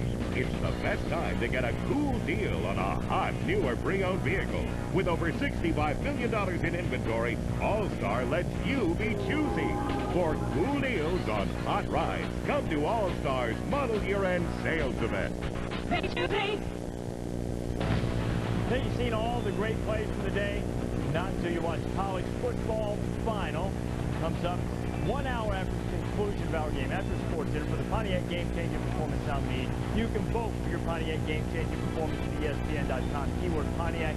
Winning school, $5,000 in the General Scholarship Fund. Winner announced on Thursday. Season winner gets $100,000 in the General Scholarship Fund. You can register to win a $5,000 scholarship for yourself. What's going on in the top 25 right now? Wisconsin is trailing UNLV, and Hawaii on the road at Louisiana Tech. They are going to overtime. Colt Brennan is over 500 yards and 3 touchdowns again, but Hawaii, that wants that BCS spot, probably needs to go undefeated. They are tied at 38 right now. The nation's longest winning streak comes to an end as Boise State falls at Washington 24-10. BYU was second longest, then fell against UCLA, so Wisconsin holds it right now, but they're trailing. LSU is not trailing, thanks to Matt Flynn. 24-0, second half not far away. The Pontiac Performance Halftime Report is powered by Pontiac, the official performance machines of the NCAA. Let's check out who's in my little brother's faves. It's all animals, dude.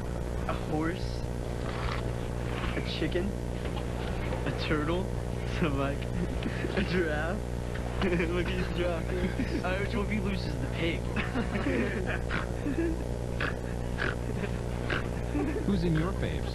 With my faves, each family member gets unlimited calls to any 5 people. And that's to any number, even landlines. T-Mobile, stick together.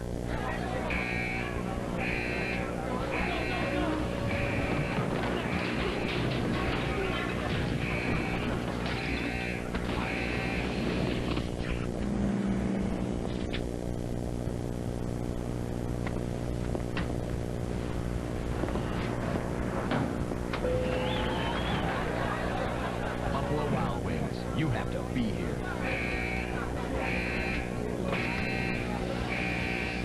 There's a place where anything goes, and the party never dies. And the party never dies. Never dies.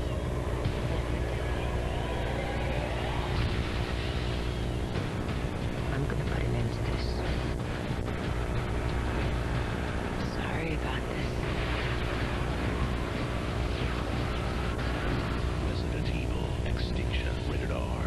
September 21st. We are the Hokies. We are Virginia Tech. We are the Hokies. We are the Hokies. We are Virginia Tech. We are Virginia Tech. We are the Hokies. We are Virginia Tech. We are the Hokies. We are the Hokies. We are the Hokies. We are Virginia Tech. We are the Hokies. We are. We are. We are. The Hokies. We are the Hokies. We are Virginia Tech. Virginia Tech. Virginia Tech. Virginia Tech. Virginia Tech. Virginia Tech. We are Virginia Tech.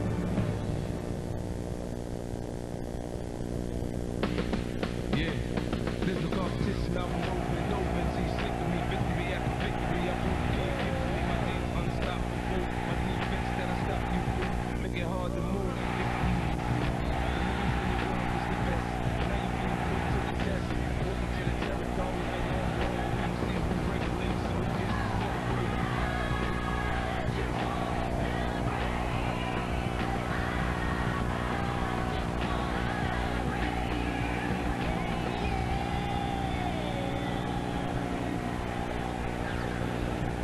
It's a Louisiana Saturday night, and it's one-sided in Baton Rouge. Virginia Tech has not crossed the 50-yard line. They've been taken to the woodshed here in the first half. It's 24-0. You know, it's interesting, Kirk. Everybody watches these games, full network around the country. They're taking a look at them. And before they saw LSU, they were thinking, just how good are these rascals down there? I want to tell you something. They are very, very good. Well, we knew their defense is dominant. Absolutely. But I don't think people really realized how good this offense could be after you lose Jamarcus Russell in the first round, his 2 top receivers in the first round. People had their questions. And tonight, this first half, it's been answered. Matt Flynn has been sensational, directing this game, being in total command. We've seen Keelan Williams get a chance to get more involved in this offense. He had a big run. Jacob Hester's been all over the field. We've seen other receivers besides Early Doucette making some plays tonight. Let me tell you something. The last 14 years, I don't think I've ever seen a half as dominated against Virginia Tech as what we just witnessed. This is a very proud program at Virginia Tech. And they are right now getting embarrassed on national TV by arguably the best team in the country. And again, those rascals on the West Coast that we will see in Lincoln now. Can you imagine? They just heard you now. No, I said arguably. Arguably. There you go. I'm just, let's just say for fun.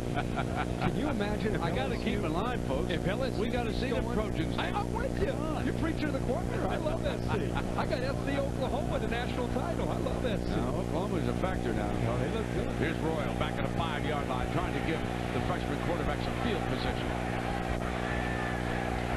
Hard return out to the 22. So if you weren't with us, the freshman from Hampton, Virginia, took over from Sean Glennon, and Tyrod Taylor will see what he could do. Now, one thing to keep in mind about him, which we haven't seen, he is out of the Michael Vick mold. In other words, he can create with his feet. He can do that. And speaking of Michael, Kirk, remind me, conversation went down between Michael and Frank Beamer for the first time the other day. Telephone call, and I want to talk about it and send along my best for that young man that started way back here. And there's the handoff to Orr as he comes around. Since I'm talking about it, let me get into it. Because there's a part of the story I think people are really going to appreciate. I said, Frank, how did he sound? He said, you know, Frank, he really sounded very sincere about his apology. He felt terrible what he'd gotten involved in. He's willing to go away, serve his time. He's going to take a mail correspondence course and get his degree from Virginia Tech. And I think we can all applaud that. We should all wish Michael Vick the best. I know he's watching, and young man would give you a second chance. You stood up, said you were wrong, and we hope you come on back.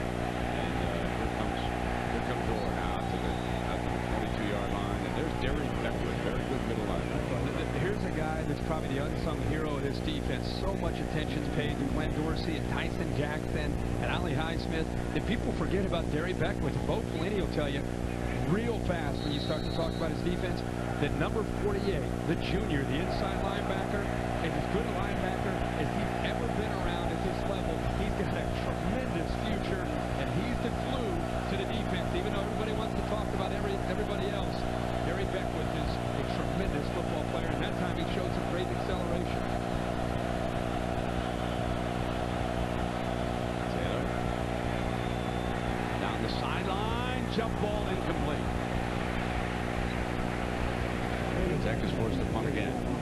That was Zenon matched against Josh Morgan. And we've seen Zenon and we've seen Chevis Jackson for 3 years now. And it's just, when you have experienced corners and guys who can give you this kind of coverage, it allows you to put a lot of pressure on a quarterback. Again, 3rd down and long against LSU's defense. If you're a quarterback watching tonight's game and you've got LSU on your schedule, you might want to talk to your offensive line about 3rd down, because you are going to get hit every single time your offense is in 3rd down against this LSU defense.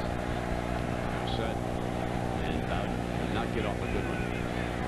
Doucette made a late decision to catch that, to not give up yardage, and raising that arm for a fair catch. And reminder now that with ESPN covering NFL 7 days a week, you get your weekly dose of NFL news and analysis as Chris Berman hosts ESPN's Emmy-winning 2-hour pregame show. That's Sunday now. Tomorrow, NFL Countdown, presented by IBM, and that is at 11 a.m.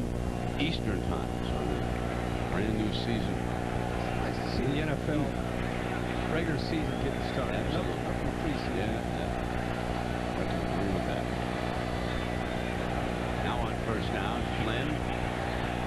Steps up. Incomplete. It'll be second down and 10. And Brandon LaFell has been a preferred target here. I talked with Les Miles and Gary Croat, the offensive coordinator, about it, and I said, you know, I know you're looking for that second or third receiver to help you out after you lost Craig Davis and Dwayne Bowe, and who's that guy going to be? And one of the first guys, of course, they bring up outside of early Doucette is Brandon LaFell, and I said, you know, he's a big guy, 6'3", about 205 pounds. Does he have the ability to separate from man coverage? And they said, their eyebrows raised. Oh, yeah. Oh, yeah, but separating is not a problem, even with his size. He's not just a big physical receiver. Here's Hester on that inside handoff. He slices through about the 48-yard line. It'll be marked there. 24-0. You're on the road. I got to go back to Virginia Tech to have any chance to just try to gain some confidence. I think it's going to start on this side of the ball. You've got a true freshman trying to continue to move 80 yards down the field. It's not realistic. You have 40 yards of total offense. The only way Virginia Tech can get anything going is for the Hokie defense to try to create a little havoc of their own and try to come up with a turnover. That's traditionally a strength of the Hokie defense. On third down, Flynn has good time, goes downfield, and there he is again hanging on. Brandon LaFell took a hit from Cam Chancellor, but he held on to the football, and it's 1st and 10 Tigers. That gives you an idea of how physical Brandon LaFell can be. We've seen him run away from defenders tonight. We've seen him sit right in the pocket, slow down, and then take a huge hit from Chancellor. What I love is he slowed his body down knowing that the safety was closing in on him, and it allowed Matt Flynn to put the football right where it had to be in zone coverage. Hester is the tailback. He's off to Flynn's right.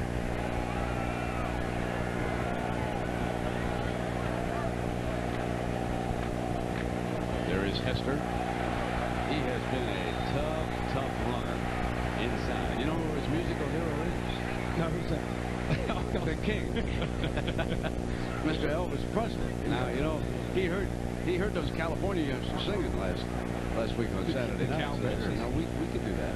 So we'll hear from that young a little bit. That's becoming a little tradition. That's Saturday now. Yeah. Another thing about Hester, and he was married this July, so let's look at that. Let's see if he picked up the. Looks like the nose of that football is real close, doesn't it? Down there, let's see it.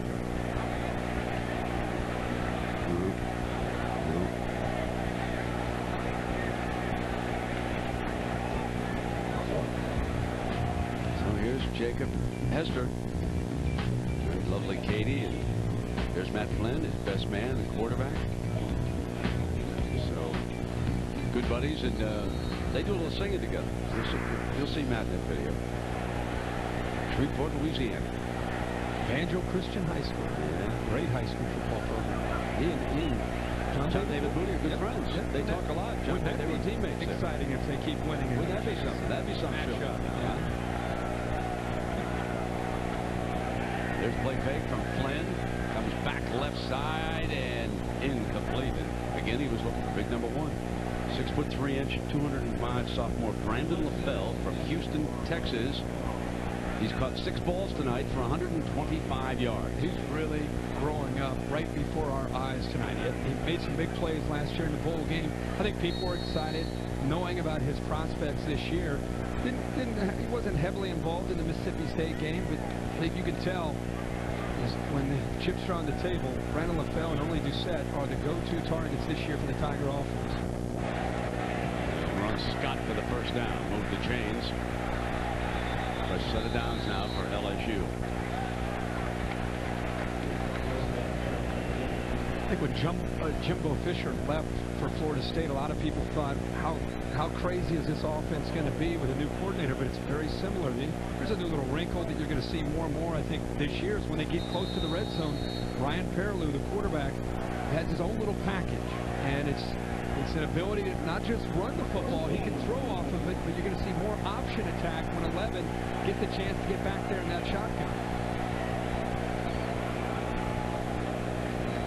There he is following Scott. Scott with a nice block for him, and he's to the 15-yard line. He picks up 2 or 3. Aditi makes the stop. 11 on 11. The more reps and the more experience that Perillou's able to get in games like this, the further down that schedule. Again, talking about how demanding and how tough it is in this SEC. It's going to only help them come up with just a few new wrinkles, just enough to change things up for defenses to try to deal with. And it's becoming pretty apparent when they get inside that red zone. That's when they like to go to him with his package. Remember, Florida rode that all the way to a national championship with Tim Tebow coming off the bench. And here comes Perilou. Close to the 10, needs to get to the 8 for the first down.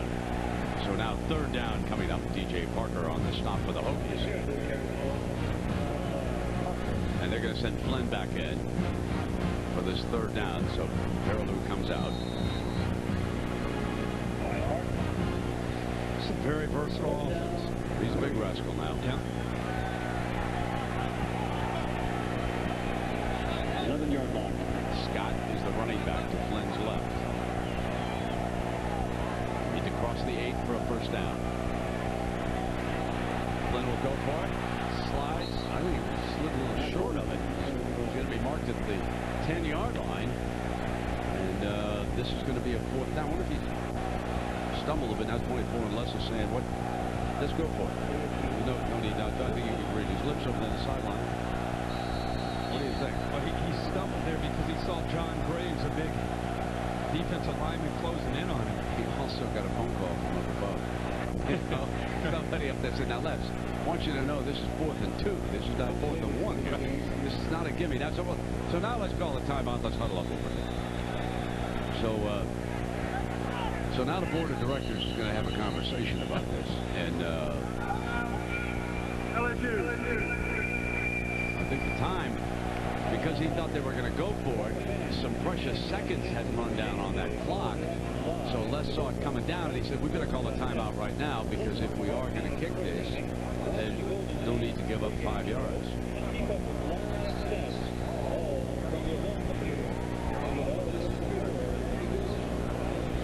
As good as this football team is, they are a relaxed bunch. Yes, they are. They are. It's good practice the other day. Yeah. Watching them. I'll tell you, when they go one-on-one, folks, that's big time now.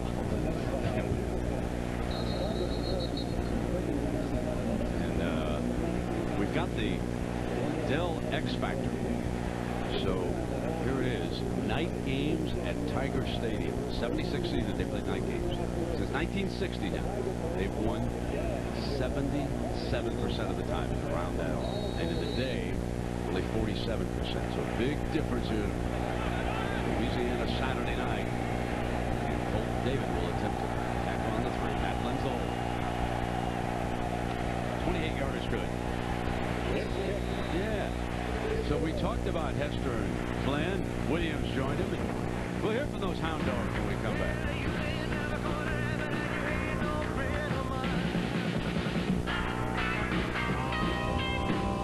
What a burger lover loves to hear. 3 cups of prime beef, ground fresh, grilled perfectly. It's our triple prime burger. If it sounds good to you, it will sound even better when you add our endless fresh garden bar. You hear that? It's calling your name. Ruby Tuesday. Hear about Fevsky? No. Got hurt, missed work. Thought his major medical was enough. Poor guy. Didn't have Aflac. What does Aflac do? Let's say this is major medical right. Well, see the hole? That's where Aflac comes in. Helps pay for groceries, rent, all kinds of bills. Major medical? Poor Fevsky. He thought he had enough coverage. Aflac. Ask about it at work. Bye, hon. Find us a good one. Bye. With 2 million vehicle listings on Cars.com, There it is. you can find the right car for you. Cars.com.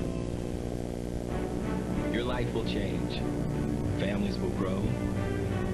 Leaps of faith will be taken. And the unobtainable will be found. At these moments, my expertise in asset allocation and managing risk makes me valuable. But understanding you makes me essential. So as a Merrill Lynch financial advisor, I can help you achieve peace of mind here and achieve life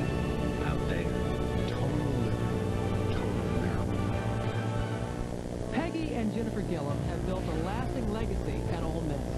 The Rebels' first African-American female basketball player, Peggy was a 4-year starter and now serves as the program's associate head coach.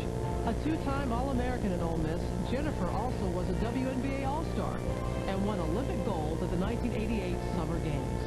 The Gillum Sports Center now stands as a tribute to the sisters' accomplishments. The SEC, a story of character.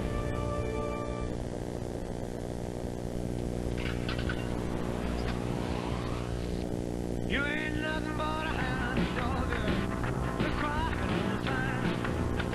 You ain't nothing but a hound dog, crying all the time. Well, you ain't never caught a rabbit and you ain't no friend of mine.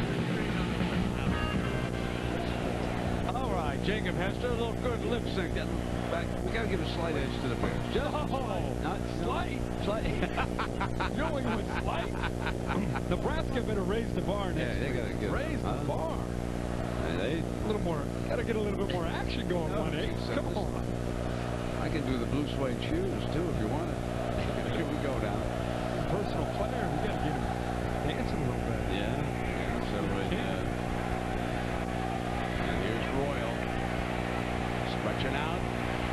And he'll be out of bounds. Well, now, Lisa, a week ago, she found Tightwad Hill up there in Berkeley, and she's found out that not everybody is inside the stadium. This is a live shot out of the RV park out there. Lisa. Well, Brett, you know, the view is certainly not as good as it was on Tightwad Hill. In fact, there's no view at all except on the television screen, but this is how they do it down here in the bayou. Folks just come here, sometimes 15,000 people in the parking lot outside of the stadium, and they put their satellite dishes up, they got their flat screen televisions, and they watch the game from here. They have absolutely no intention at all of going inside the stadium. They don't have tickets, but obviously they feel that it's more fun to watch the game here than at home on their sofa. I'm not so sure because it's a little bit hot, Brett.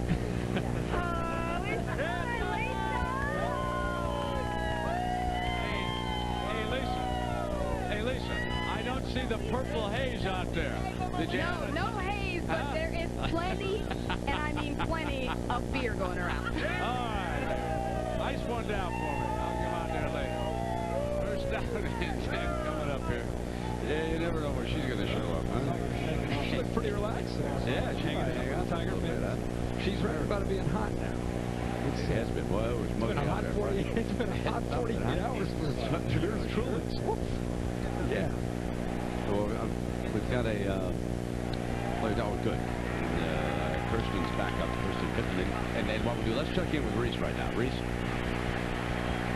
All right, Brent, Hawaii and Louisiana Tech. We told you at halftime they were headed to overtime. Hawaii scored, and Derek Dooley of Louisiana Tech said, let's try to win it now and go for two. And look at Gerard Lewis of the Warriors saving Hawaii's shot at an undefeated season, and they win it 45-44. On ESPN2, Auburn and South Florida slugging it out. Tigers with a 3-point lead in that one. All right, Reese, keep us up to date on that one. And Auburn has its hands full with South Florida of the Big East. And here's that freshman taking off and showing you what he can do. Tyrod Taylor puts it down and takes off. And there is the excitement that the coaches have been waiting for. Well, the gamble by LSU, they've had a lot of success. Man under coverage. The linebackers clear out with the backs and the tight end. The corners are occupied with the wide receivers. And with a quarterback that runs a 4-3-9, once he gets away from the initial surge of the defensive line, there's nothing but room for him to run and pick up a big game. First foray into LSU territory. Did not cross the 50 in the first half. The freshman off a fake is going to, there's that shovel pass to Orr. Daylight, 30, 25 to the 20-yard line. And here's a little excitement now for the Hokies to build on. The youngster looked good setting that play. It looked like Lee Gross Cup that time. Well, not only that, let's remember he's a true freshman on the road at Tiger Stadium. He showed great patience and great poise. Looked off Orr, got the linebackers cleared out, dumped it underneath, and it gave Sam Wheeler, the tight end, just enough time to get to the linebacker to spring Brandon Orr loose. Big Glenn Dorsey back on that defensive line. Remember, he left early at the end of the first half. Here comes the end around. Royal looking for Daylight. This is going to be a loss. he was cut off brilliantly by Luke Sanders, the strong side linebacker, the senior from West Monroe, Louisiana. He did not give ground. Well, they're trying to take advantage of speed and athletic ability, sometimes over pursuing, but look at the discipline of LSU's defense. Not only Luke Sanders waiting there, but Pittman's back in. Both of them saying, no, we're not going to be fooled. We're not undisciplined. We're going to stay home. Our job is to stay home and be ready for a bootleg or a reverse. Perfect position again by the Tiger defense. 2nd and 14. Remember, nobody has scored yet on LSU. They pitched a shutout against Mississippi State in their opener. The freshman threatening, inside throw. Here comes Orr. 15 to the 14. A little bit short of that first down, though. Going to need about 3 yards coming up here on 3rd down. Stealth steps up from that safety spot and makes the hit. Brett, it's the first time we've seen Brandon Orr have an opportunity to show what he's capable of doing. In the last couple plays, he's not only had a chance to get out in the open field, he's had to make people miss and show that he's a physical runner. That time he went right by Allie Highsmith and picked up some yardage. Taylor and the offense need to reach the 10 for a first down.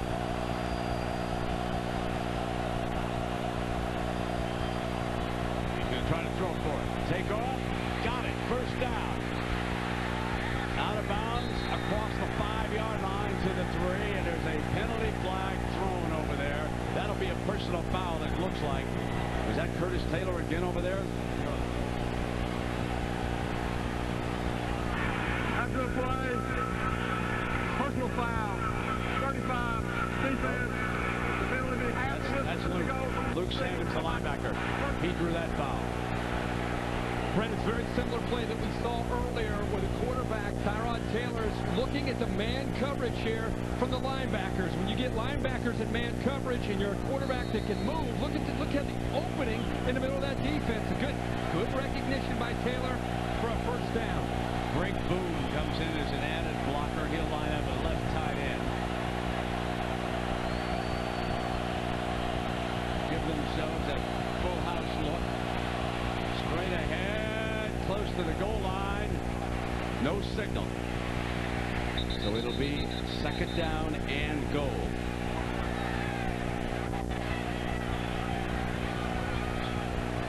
Weatherford.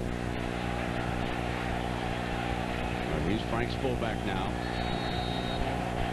You'd be very tempted to have Tyrod go right straight ahead.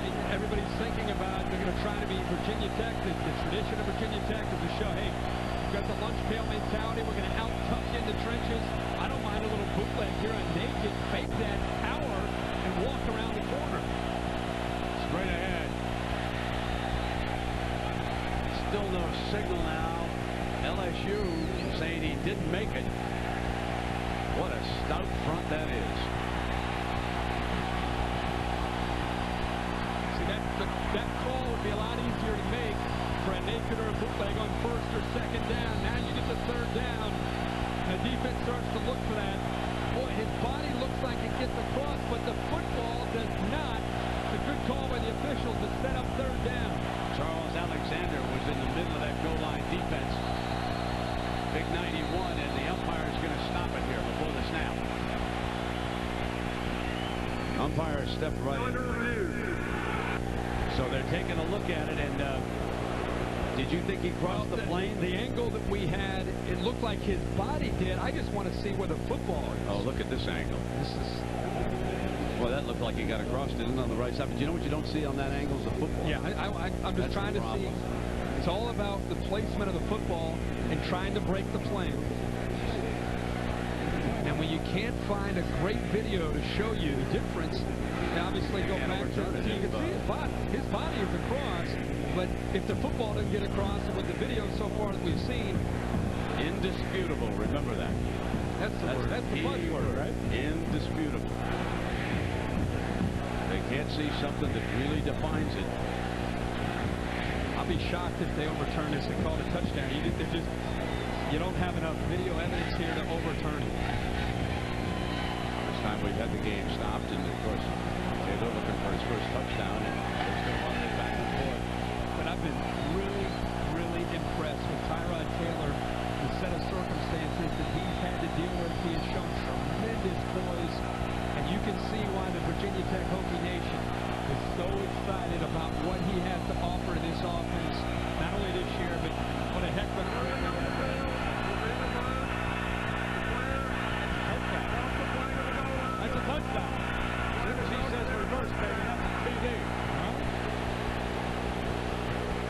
must have gone with the body.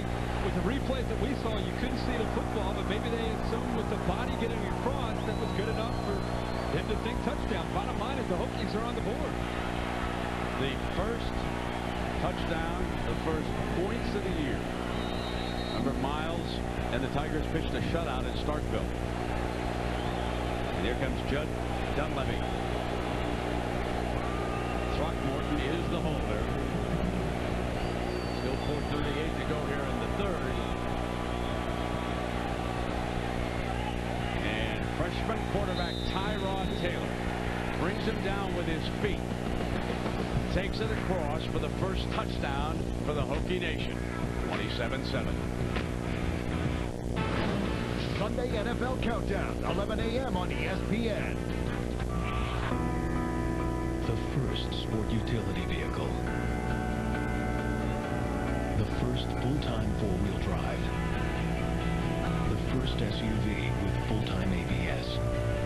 And now, Jeep introduces the industry's first lifetime powertrain warranty. It's the best warranty in the business. So come and check out our largest lineup of Jeep vehicles ever and have a lifetime of fun out there.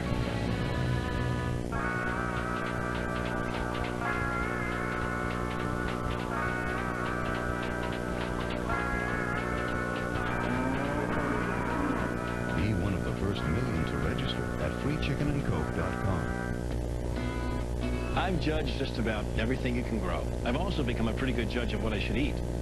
See, my doctor told me my cholesterol was higher than we like. I watch my diet, but that's not enough. He told me about statins, which are a good option. For me, he chose Zetia. Zetia helps lower my cholesterol differently. Statins work mainly with the liver, not Zetia. It works on the digestive tract, like some other medicines. But Zetia is unique in the way it helps block the absorption of cholesterol that comes from food. Zetia, along with a healthy diet, help lower bad cholesterol by an average of 30 points. That's 18%. It complements my diet and exercise program. Zetia may not be right for people who have ever had liver problems, are nursing or pregnant, or may become pregnant. Your doctor will decide if Zetia is right for you. Unexplained muscle pain or weakness could be a sign of a rare but serious side effect and should be reported to a doctor right away. Common side effects included tiredness and stomach pain. Should you take Zetia? Ask your doctor if Zetia is right for you. Zetia is a different way to help fight cholesterol.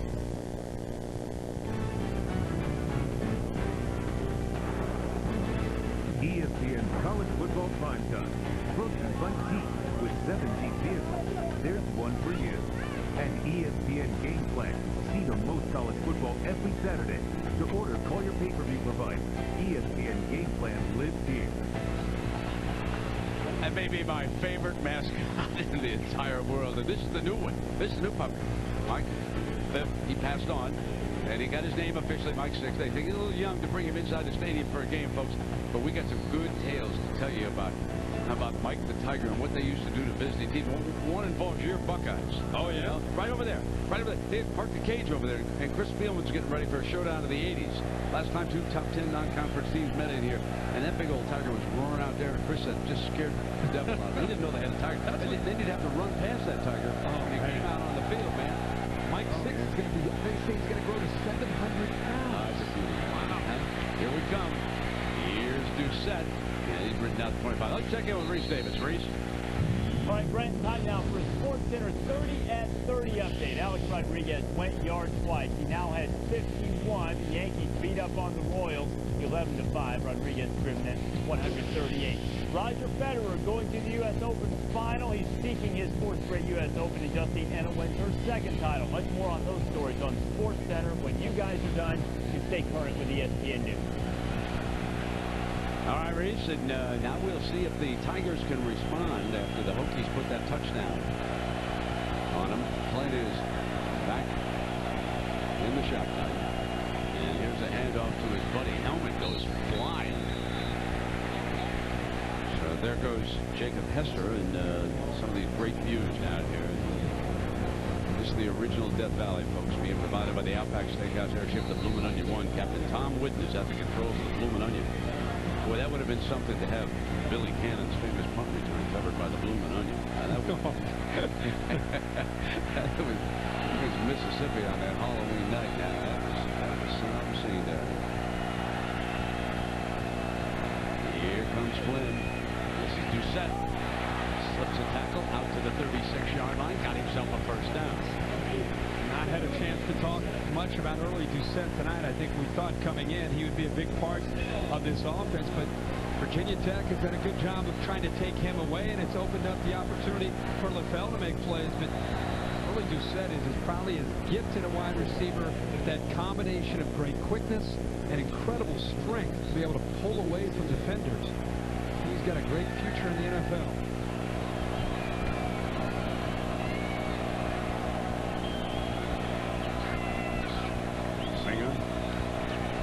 Back look, they'll run behind him with Hester, and well, he makes the most out of a run, doesn't he? Kind of backs his way in, picks up a couple of yards after he stopped at the point of attack.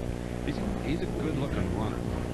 He'll surprise you now. He can play tailback, play fullback. He can do some things. Good blocker. They say he's fine all-around back. Well, he's very versatile, and I think one of the things that LSU is trying to show is that they have more than just early Doucette. In week 1, he was a big part of that, and tonight we've seen Hester show that versatility and be a big part of it. Doucette is slotted. Look back in that direction. They've got him. And nothing doing as the All-American corner, Brandon Flowers, makes the stop. Last week, early Doucette made a lot of big plays. He had 9 catches. The rest of the receivers weren't really involved, and tonight they have been involved, as we just talked about. One of the things about this game, you can look at it, you can say, it's 27-7, almost done with the third quarter. It's the second game of the season. LSU wants to continue to build momentum, and Virginia Tech's trying to say, guys, we're not going to give up. Let's keep fighting, and let's try to get the ball back to our offense. And they can do it right here. This is 3rd and 9 if they can stop Flynn. Flynn looking downfield. Got him. Doucette, first down. At the 34-yard line on 3rd down, he throws a perfect strike to number 9. Two things that stood out to me. Going back to Jacob Hester, what a good job of picking up the blitz on Xavier Deavy, but then the confusion in the secondary by Virginia Tech. The young true freshman, Terrence Tolliver, took most of the safeties, and it opened up for the throw. But there's Jacob Hester taking on Xavier Deavy, meets him right in the middle and gives Matt Flynn plenty of time to make the throw. Flynn has thrown for 214 yards parallel, checks back in. And fake the run, they're going to throw middle deep, wide open, touchdown Doucette. How about that? Parallel took a couple of steps over to the right. The Hokies bit, and early Doucette went end zone. 34-yard touchdown. This is what happens when defenses start to assume that when Parallel comes in, he's going to run the football. There's action this way, but he comes back, and Chancellor gets out of position because the scouting report says, run, run, run. Whoops, out of position. There's nobody left in the middle of the field. Great call by Gary Croton that time, taking the advantage of a young safety in Cam Chancellor, number 17. Taps on another extra point. So Parallel's second touchdown pass, and it was a beauty. He's got big arm and a wide open receiver. The first sport utility vehicle. The first full-time four-wheel drive. The first SUV with full-time ABS. And now, Jeep introduces the industry's first lifetime powertrain warranty. It's the best warranty in the business. So come and check out our largest lineup of Jeep vehicles ever and have a lifetime of fun out there. That ought to do it. Hey, take a little bevel action over here. Someone never returned my router, so that's got to wait. Thanks, Herbie. ESPN College Game Day built by the Home Depot, Saturdays at 10 a.m. Dear Ralph's Market, I'm writing to compliment your store. Besides being clean and organized, your workers are so respectful. You have that friendly hometown quality you just don't see anymore. Your meat department has to be the best in town. The produce is fresh, and your deli lunches, party trays, bakery goods, and smoked meats are hard to beat. You always treat me special. Ralph, I don't know what I'd do without you. Ralph's Market, keeping grocery personal, one customer at a time. recent side-by-side comparison, an overwhelming number of people said that the product on the left looks way better than the product on the right. Even satellite customers agree that cable has better picture. Cox HD. It's not just a matter of taste. To see for yourself, visit cox.com/HDTV.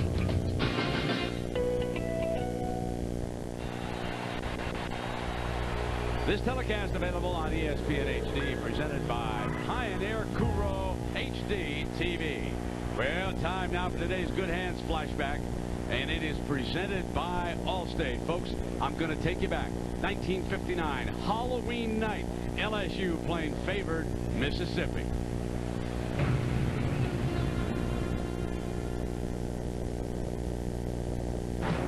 He stands on his own 28. He gets a pass from center. He boots it and gets another nice kick away going way downfield.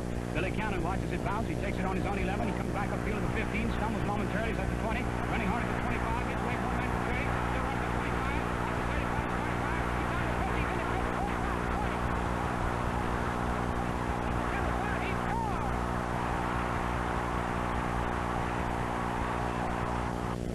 Ah, yes. I was a mere tyke. They were down by 3, fourth quarter. You were there, right? Oh, we heard it on radio. WWL, I think. Okay. Sound out of New Orleans. You can hear it all over the country. It was unbelievable. What great footage. Isn't that great? How beautiful. HD would have been better. All right. Here we go. Well, again. Looking for a flush. He's after the 24 now.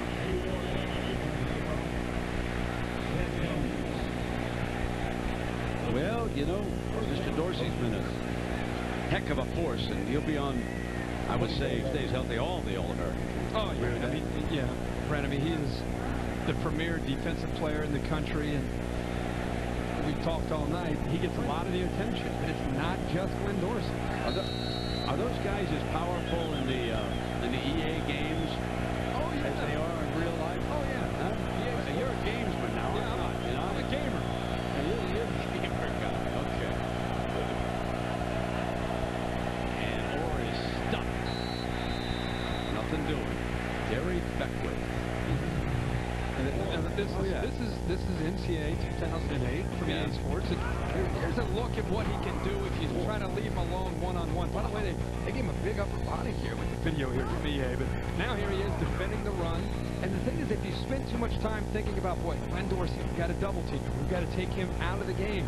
Then it opens up the rest of his defense. In this case, it's Tyson Jackson, who tries to get to the outside, double team on Dorsey, and there's Jackson making a play. Hey, and look at this. He goes crazy.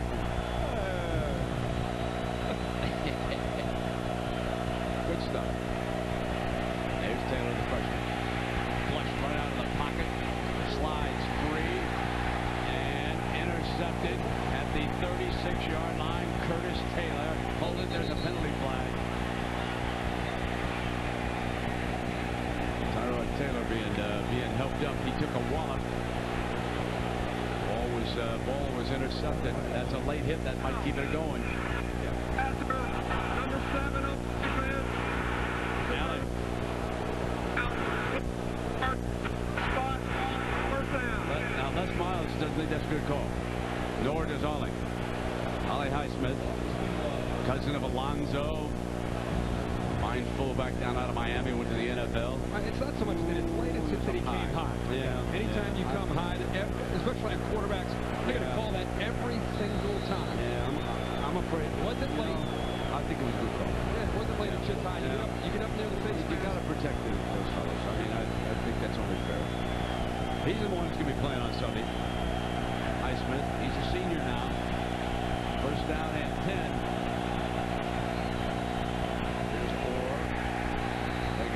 Second down. Let's go back to Highsmith, because down in South Florida, he was an early committer to Miami. Signed a letter of intent, and then he was denied admission down there, and so he sat out 2003 with the JC, and he watched the LSU victory over Oklahoma in the championship game, and he called Jimbo Fisher. So you got a spot, can I try out? And he came on up here, and the rest is history. He was going to be a Hurricane, though. Second down and long.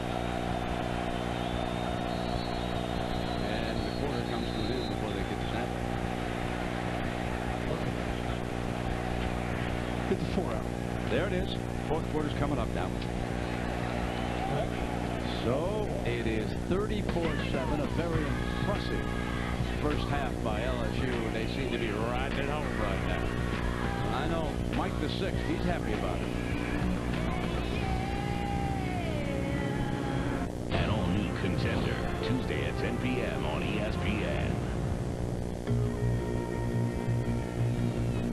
You see a long business trip. At Franklin Templeton, we saw regional air travel rising and invested in a commuter jet manufacturer ready to take off. A smart move for our fund shareholders. Perspective like this has made Templeton a pioneer in global investing. Franklin Templeton Investments. Gain from our perspective. Ask your advisor for a prospectus with investment goals, risks, fees, expenses, and other information to read and consider carefully before investing. The first sport utility vehicle. The first full-time four-wheel drive. The first SUV with full-time ABS. And now, Jeep introduces the industry's first lifetime powertrain warranty. It's the best warranty in the business. So come and check out our largest lineup of Jeep vehicles ever and have a lifetime of fun out there. Of all the irresistible ways we make shrimp, we know your favorite is endless shrimp. Come in for endless servings of your favorites. Plus new buffalo shrimp for a short time at Red Lobster. Come see what's fresh today. Home. It's different things to different people. Whatever it means to you, you'll find it on our homepage, Century21.com. Century 21, the gold standard.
Baton Rouge, and let's take a look at the ESPNU All-State standings. You will not find Notre Dame. You will not find Michigan. The number 1 team, USC Idle, will have in Lincoln, Nebraska against the Cornhuskers next week. But you know, speaking about troubled Notre Dame and Michigan, both ride in a 4-game losing streak, first time in history, and they will meet in Ann Arbor next week. And Kirk, let me ask you about Jimmy Clausen, freshman quarterback. What's your feeling about it? I had my doubts at how he would handle that situation, and the numbers weren't great. I was impressed with his attitude and his poise and the way he handled that adversity today in Happy Valley.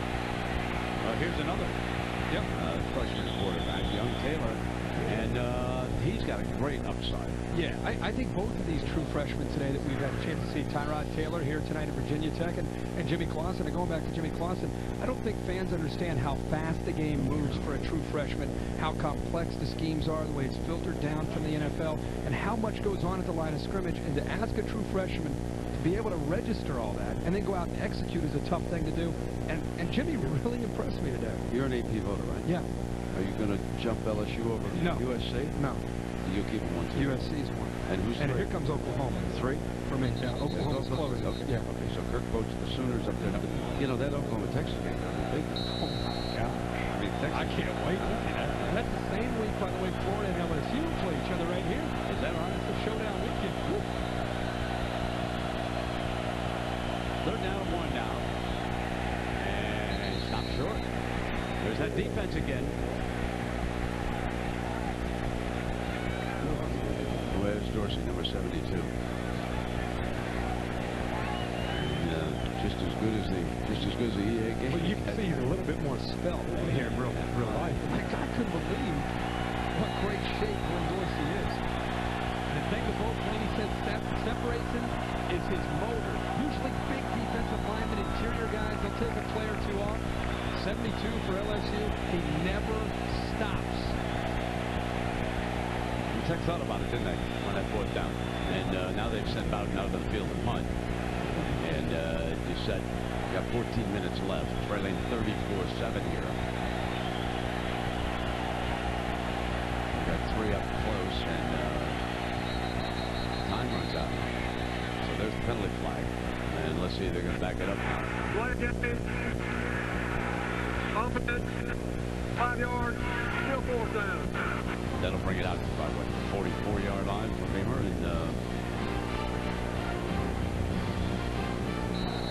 And Dorsey, I know you had a chance to ask him a few questions. We're going to take a look at that.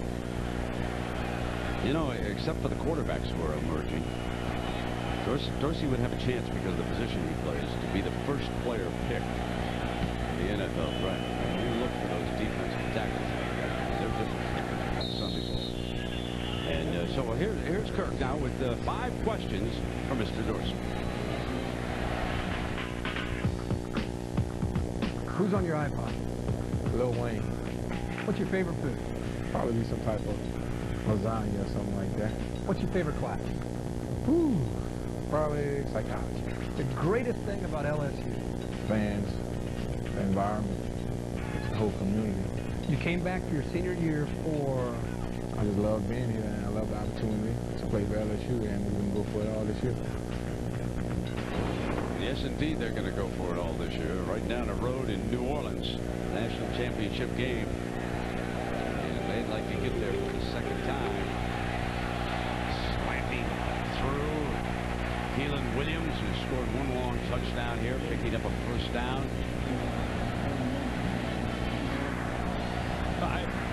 I'm going to look forward to seeing him and the leadership that he provides. A lot of times, Brent, you know, we travel around, you see these great players, they get a little bit caught up in themselves and their own accolades and accomplishments, and that becomes a priority. With Glenn Dorsey and with this entire LSU team, it's about one goal: winning an SEC championship and ultimately getting to the national championship game in New Orleans. That's great to see from your leaders. When everybody has that goal, that's the same with USC. And before the snap, there was a whistle. I heard the chant of overrated. Virginia Tech might not be the only team that hears that coming in here. LSU, second, charge, timeout. So we'll take a break. LSU uses up its second timeout. They are well in control of this one.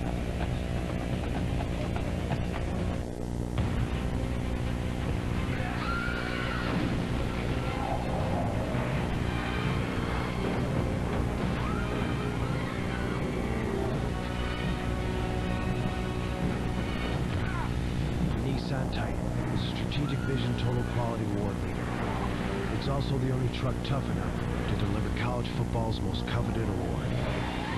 The Heisman, brought to you by the Nissan Titan. Something very special about that tie. You like that? I did. Guess how much? I don't want to get. I'm going to tell you. $12. How you going to beat that? Double cheeseburger, $1. The McDonald's double cheeseburger, one of the extravagant choices on the dollar menu. Are you a dollar millionaire? For a girl like her, falling for a guy can be a little dangerous. On September 21st, Not now. get ready for a shocking good time. Good luck, Chuck. Rated R. September 21st. Beth Ann, 3,000 texts last month. NWRUS? That wasn't a compliment. Sean, 1,000 texts? UGH. And you're old enough to know better. MYOB, will you? Grandma. Mom, who could you be texting? IDK, my BFF Rose. Now get a texting plan the whole family can NJOY. AT&T brings your family unlimited messaging to anyone on any network. Now buy any phone and get up to 4 free. Singular's name is now AT&T.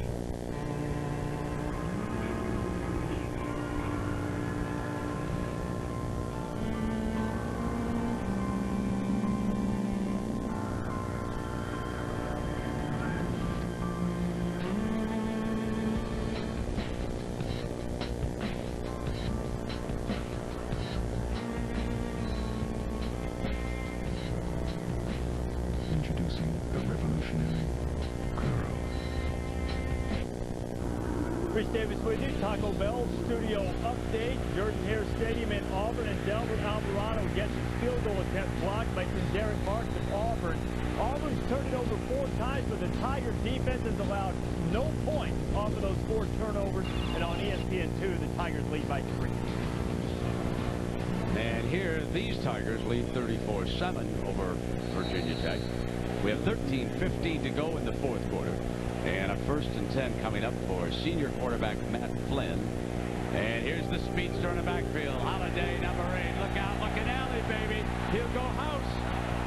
Oh, this is a 10:02 man right here now. And he is something. That's a 22-yard burst for Trendon Holiday. But you said 10:02, and I just want to let that sink in for everybody. 10:02 in 100 meters. That's world class. That's, we'll see in the Olympics kind of speed. Going to give it to him again. He is to midfield, picking up 3 more yards on that quick catch. Now, you want to see how fast he is, folks? Watch him get out on top now. Rolling there, the LSU purple. Coming right at you now. I'll tell you how fast he is. At 60 meters against Tyson Gay, he had him. And then he said to me, you know, Tyson's just too strong. He just rolled right past me for the last 40. He said, but I'm gonna strengthen up a little bit and go after him. Olympic trial. So there he is. He's got to be one of the 2 or 3, if not the fastest man in college football right now. I mean, I didn't think there's any question. He's hit down the 46-yard line. And receiver turned his from. There it is. Can you imagine high school field watch trying this. to tackle him? Huh? He's 5'5", 160 pounds. But when you run a 10:02, you just can't catch up to him. And he's got a little football player. Oh, yeah, he's a football player. I love that they're trying to find a little package for him to get him involved. And a lot of times it's lining up out of the backfield. They'll throw it to him. Just try to get him to the outside, get him the ball in space. Motion him out now. He's number 8. Give me to the right side of this formation. Now Flynn still looking down. Couldn't get him up, but he's down at the 45. He was slipping in DB. Comes up the crowd. The crowd is very aware of the job that has been done by this offense on number 11 and number 9. They are very aware that the 2 backers have not dominated here tonight. No, and these are got 2 linebackers that have been starters for 4 years for the Virginia Tech defense. I mean, think about the last 5 years where Virginia Tech has played. They've been to A&M at Kyle Field.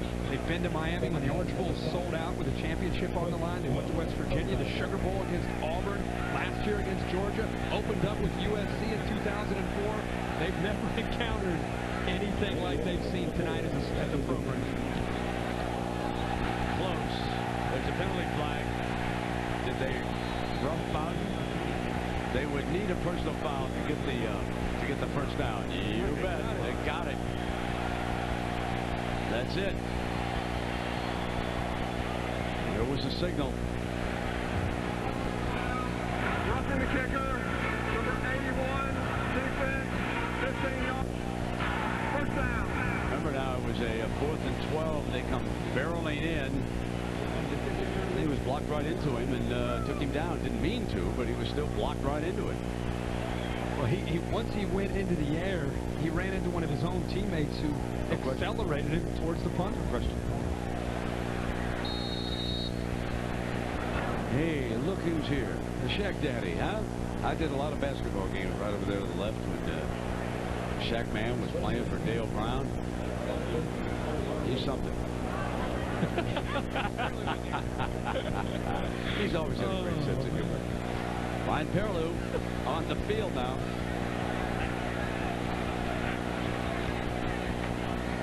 Here's Williams straight ahead. There's a 31-yard line. Picks up about 9 yards on that play, and Chris Ellis with the stop. Don't underestimate what you're witnessing tonight from this LSU offense, guys. I mean, I just can't tell you. Virginia Tech, by the time it's all said and done, their defense will be looked at still as a great defense. And what we're seeing is an LSU offense that's maturing and finding playmakers tonight that are going to help them down the road throughout the rest of this year. Hurley snaps it off, complete, short of the first down, and LaBelle, the receiver. We check in with Reese. All right, Brent, every week we honor the AT&T All-American Player of the Week, and you can get in on the voting. Just text the word VOTE to 87654 on your AT&T wireless phone. You access the nominees, you cast your vote, and you enter for a chance to win a trip to the National Championship game in January in New Orleans. The AT&T All-America Player of the Week. And here it is, 3rd and 2, 9:45 left. And Hurley is up under center. Williams got the angle. 20, 15, 10, 5, touchdown.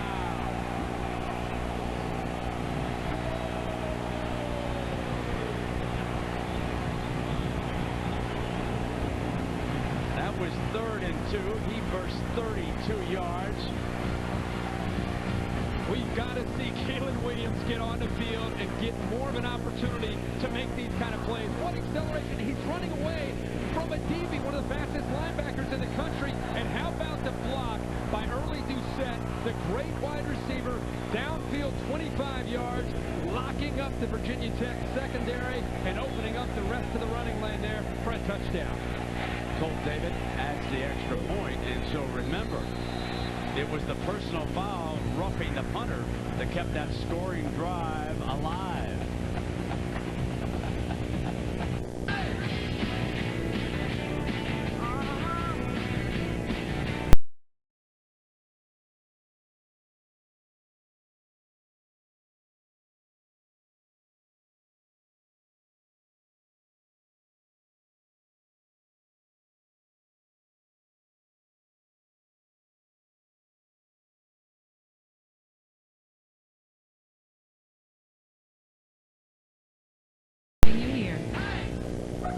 Men's Rogaine Foam. The first and only foam that regrows hair. Easy to use, dries quickly. It could be the fastest part of your routine. Men's Rogaine Foam. Use it or lose it. Sunday NFL Countdown, 11 a.m. on ESPN.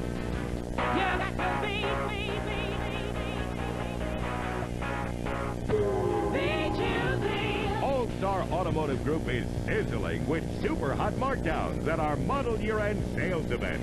It's the best time to get a cool deal on a hot, newer pre-owned vehicle. With over $65 million in inventory, All-Star lets you be choosy.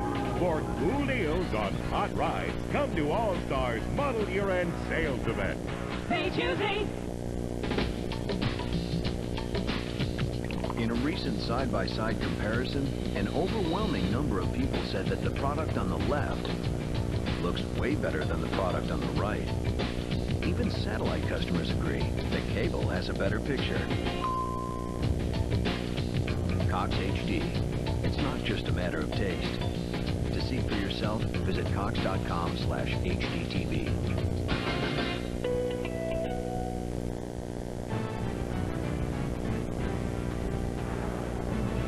ESPN College Football Primetime is presented by Hampton Hotel. At Hampton, we love having you here. And in part by G-Stop, who invite you to shift the way you move through the world. Well, we welcome you back to Baton Rouge with Kirk Herbstreit, Lisa Salters. I'm Brent Musburger. Glad you were along with us, and I think they can pack up the equipment, boys, and get on the road. I know you and I are thinking about Lincoln already and looking at those USC Trojans, the #1 team in the country. That'll be fun to see USC the next week after witnessing LSU and seeing the speed of this football team and be able to compare them next week to SC. Ball is on the tee, and Royals back deep again for the Hokies. He's been busy. He put 41 up there near the ace.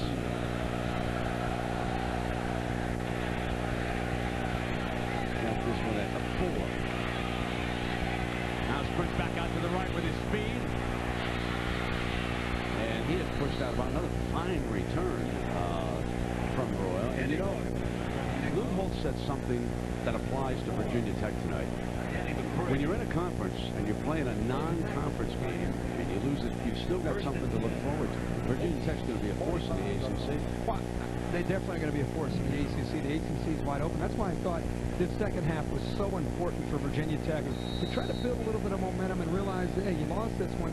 It's not the end of the world. It's a non-conference game. Regroup and give yourself a chance to try to get healthy and get your confidence back before you get ready for the ACC. Meanwhile, LSU is stalking bigger game. That would be another shot at a national title. And here comes the end round. Royals going to throw off of it. Receiver incomplete. And you know, one of the things that really plays into it is the schedule. Who do you play at home? Who do you play on the road? And Kirk, what do you make of this now? What I make of this is all of the tough games, with the exception of one, are here at Tiger Stadium. South Carolina, Florida, Auburn, Arkansas, all at home. Look where they have to go on the road. Alabama with Nick Saban. That game, I believe, is in early November, the first weekend in November, and everybody's bracing in the SEC for Nick Saban and Alabama going up against this LSU team. Both teams have an off week right prior to that meeting. Coaching staff here stressed that. Down here over the middle, and Morgan got the first down. He crosses the 45. One thing that did not show up on the schedule is the trip to Atlanta to play a rematch against the Florida Gators in the SEC championship game. That could be a huge game in the landscape of the BCS, something that USC did not have to deal with. But you imagine LSU being this dominant all year and then going again to play Florida in Atlanta in a rematch? But there is something that USC does have to deal with. And we'll show that to you right after this first down. Young Taylor flashes to the side, incomplete. And that is the fact that in the Pac-10 now, you play a complete round robin. They've got to go all the way through. Now, Idaho, of course, they've already won. Washington State, Stanford, Arizona, Oregon State, UCLA. But look at that Oregon date down there. To me, it's the opposite of what LSU has. Tough game next week on the road. Tough game, real tough game after seeing Oregon. Last week we saw Cal's offensive ability. Arizona State's a very good team. UCLA at home in a rematch from last year's game where the Bruins knocked them off. It's not as if SC is just going to walk to that championship game. Incomplete. I would say, just off the top of my head, this is not has nothing to do with it. I think the SEC is the toughest conference. I think USC has a tougher schedule because on the road. Yeah, they've got to go through the road. Yep. They got to play everybody, and it's hard. Remember, Oregon State beat them in Corvallis last year, right before UCLA knocked them out of championships. And I mean, it's tough playing all those conferences. And the debate always goes on who has the best conference, and I think everybody objectively agrees the SEC top to bottom again is the toughest conference, toughest grind. The fact that LSU gets most of it at home, but they got to go to Alabama. Guys, the Pac-10 is closing the gap this year. That is a deep conference that fans, I think, are going to really start to appreciate. Teams like Oregon and Washington. And snap. Taylor tried to recover. Finally down at the 50, and we check in with Reese. All right, Brett, well, LSU's got a blowout working. We've got some tie games elsewhere. Wisconsin at the moment has the nation's longest winning streak of 10 in a row. They're trailing Vegas deep in the third. And on ESPN2, South Florida just got its 5th turnover against Auburn. They're right on the doorstep and trying to take the lead. 7 and change to go there. This would be a dark season for the Big Ten if Wisconsin goes to Vegas and loses to the Rebels out there. Wisconsin and Penn State and Ohio State leave to be the cream as Brissett signals for the fair catch at the 5-yard line. And they take over, and I'm very, very surprised that the Rebels are sticking with them out there. All of us are. It's a shocker. The boys are paying attention now to the casinos now. I'm going to tell you that now. No doubt about that. Coming up on SportsCenter, the fallout for Michigan and Notre Dame, plus Steve Spurrier stuns Georgia, a triple overtime thriller, Tiger Woods on a tear, and A-Rod joins the Bay. SportsCenter next. ESPN Monday Night Football returns for 16 weeks of primetime action under the lights, and it all begins with a season-opening doubleheader when the Ravens battle the Bengals at 7, and the Cardinals take on the 49ers at 10:15.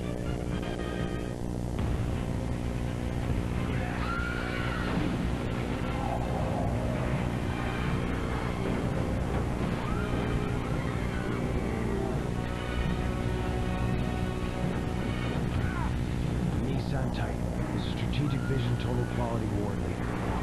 It's also the only truck tough enough to deliver college football's most coveted award. The Heisman, brought to you by the Nissan Titan.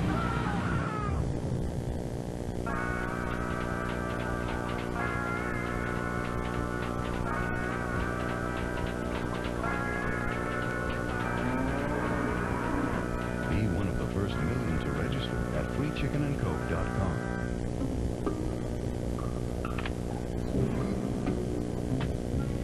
With 2 million vehicle listings on Cars.com, you can find the right car for you. Blue is? Find the right car for you. Cars.com. Okay, guys, check this out. Ran the numbers. It looks like if you insure your car and your home with us, this is how much money we're going to save. That's what I'm talking about, baby! Yes! Oh, yeah! Oh, yeah! State Farm's got football fever. It's a good rate. You'll get it, too. To see how your car and home can save you money, call an agent or visit statefarm.com. The 25 greatest players in college football history, presented by IBM. Coming in 1 week. IBM, getting it done. Well, the top 25 was voted on by a blue ribbon panel of former coaches, players, media members, and we'll reveal 25 to number 1 over the course of the season, announcing the greatest player in college football on the last week of the regular season, and won't that touch off an argument or two around the country. I'm going to tell you something. Archie Griffin's got to be on that list. Richard Murphy was there. That was a tough list. I was looking at that for about 2 weeks. It's hard. Man, how do you settle on just 5? 25, yeah, they wanted us to vote for just 5, and then they're going to announce 25. Yeah. And then, you know, that rascal Billy Cannon, he was big now. There's your guy. There you go.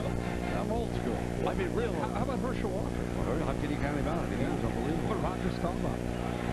Yeah, Roger. Carol.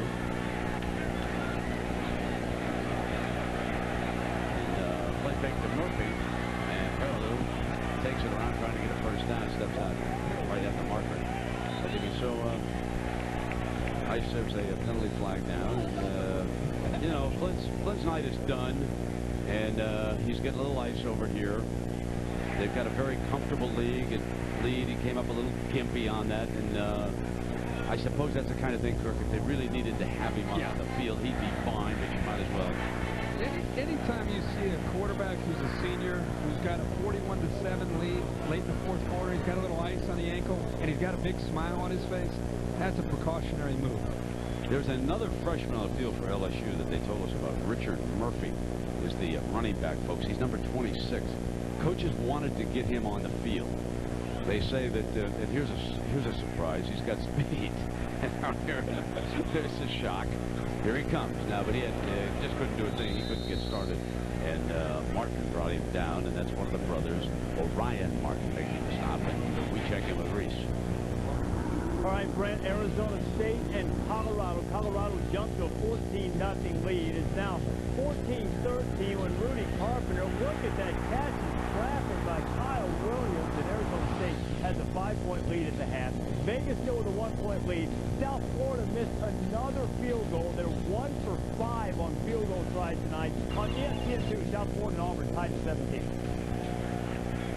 Beware Mr. Dennis Erickson down there in Tempe, folks. And give him a couple of years, a couple of recruiting classes full of some of those JC rascals. They'd be smoking, man. If you look at their schedule this year with Rudy Carpenter at quarterback, there's a realistic chance they could be 8-0 before they really get tested. They've got a team this year that they feel can do some things in the Pac-10. Demetrius Byrd was the wide receiver, and he's a cute. Speaking of JC, he transferred in here to JC. They were looking for wide receivers. Carolou keeps it. He's a strong runner, just short of midfield. Well, Kirk, take us through some of the key games. Watching these games today, the big story, of course, Michigan starting the season 0-2. But the thing that stood out to me is Dennis Dixon and the Oregon Ducks came in to prove a point, and they looked great. Keep an eye on them this year. Washington all of a sudden off to a great start with a sound beating of Boise State. Oklahoma's one of the top 2 or 3 teams in the country. They look better and better. Every time you see them, they seem to have more athletes. And South Carolina and Georgia, a game that was low scoring. And what is it about Steve Spurrier when it comes to taking on those Georgia Bulldogs? And here's Supersonic. Number 8 is checking back in. Kirk, he's the parallel. Right. There's the handoff. They try to cut him a hole. He cuts back into the middle. Now looks off to the right, and that was a tackle that might have saved 6. DJ Parker wrapped him up right there. He takes your breath away. That's 12 more yards for Mr. 10-02. Yeah, I think LSU needs to focus a little bit more on recruiting on some speed. They've got they've got some good people, some good players, but they can just kind of get a little bit more athletic ability. It's become a game of the stopwatch, hasn't it? If anything has changed in the last decade, it is the unbelievable speed, and not just the speedsters. The big fellas can move now, too. Snaps that off the bird. That's his second catch, and that's a first down to the 29-yard line. Looking ahead to next week, first time that Michigan and Notre Dame both have been on 4-game losing streaks. First time ever. You're a little bit more of a history buff than me. But you know what I was thinking at this time? Who's going to be the favorite? Oh, it's going to be painful. I mean, who's going to be the favorite? Notre Dame. Well, Michigan's at home now. What do you do? I mean, that Michigan team they're on the ropes. They really on the ropes. You stepped outside when Lloyd Carr's sound was played. Reese and the guys played it. He's got his backup. You know, I can tell. Oh, yeah. 2 of the winningest programs of all time. Over. They are yeah, exactly. 1 and 2. What? Although somebody told me that Michigan cuts a corner on this overall. I'll have to talk to my man Mo about my Michigan guy. Well, I was national championships. That was the issue. Yeah, I wasn't big. Here he comes, Holiday, and he stopped at the line. They got a guy. They hit him just so they can. Davey brings him down, number 11. No, that's the thing. If you can get to him, he's 155, 160 pounds. How do you think the parking lot's all right? Any adult beverages going down out there? Did Lisa come back? If they're still standing, I think she did. Yeah. Out there with the TV set and everything. There she is. Lisa's back. All right, Lisa. How was it? Was it real muggy down there, Lisa? Oh my gosh, you can't. And they were mad at me because they said, "Oh, you didn't make it sound like fun." Yeah, it would be fun, I guess, if I were drunk like they were. But I was a little high. Carolou fires a touchdown. That's 28 more yards, and this one went to Terrence Tolliver. You know that young man? Oh, he's the I don't have him. number one on the team. I don't have him. He's the number 1 rated wide receiver coming into college football this year. Get a little glimpse of him last week against Mississippi State. And again, it's Cam Chancellor, the safety, out of position and allowing Tolliver to get right behind him for an easy touchdown pass. And that's something you're going to see in the future with Ryan Perrilloux, who's one of the elite players coming out of high school, and Terrence Tolliver. Terrence Tolliver could have gone to any school in America and decided, of course, to come here to Baton Rouge. Yeah, they'll be celebrating tonight in Baton Rouge.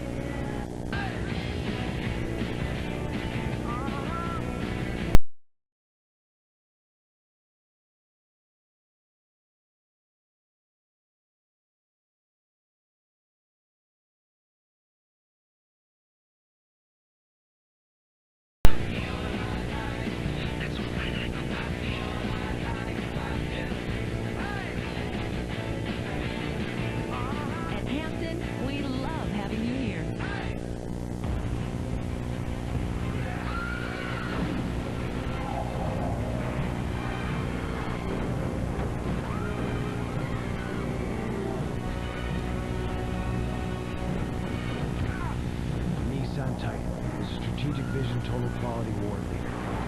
It's also the only truck tough enough to deliver college football's most coveted award, brought to you by the Nissan Titan. Here's a radically simple suggestion from eLoan. You can lower your rising monthly payments by consolidating your debt with a home equity loan and paying one lower monthly rate. Just call 1-800-TRY-ELOAN or go to eLoan.com. eLoan, radically simple. Here's to men who want more time at the game and less time in the men's room. And here's to Flomax. In 1 week, Flomax may relieve male urinary symptoms due to BPH, also called an enlarged prostate. Only your doctor can tell if you have BPH, not prostate cancer. Common side effects of Flomax are runny nose, dizziness, and decrease in semen. Upon standing, a sudden drop in blood pressure may occur, rarely resulting in fainting. So when starting Flomax, avoid situations where injury could result. If considering cataract surgery, tell your eye surgeon you've taken Flomax. Could you feel a difference in 1 week? Ask your doctor about Flomax. One Flomax a day could make a difference 1 week.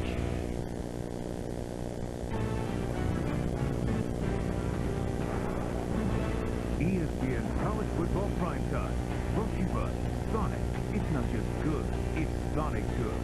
ESPN Game Plan. See the most college football every Saturday. To order, call your pay-per-view provider. ESPN Game Plan lives here. And Best. 4 natural ingredients, 1 distinctive beer. Best. Life is what you choose. So we welcome you back to Baton Rouge. 48-7. The NBA, they call it garbage time. This went 94 yards with a backup quarterback in 9 plays, 425. Total yards for LSU tonight, 599. For Virginia Tech, 117. Tech averaged 2.5 yards a play. LSU, 8.3.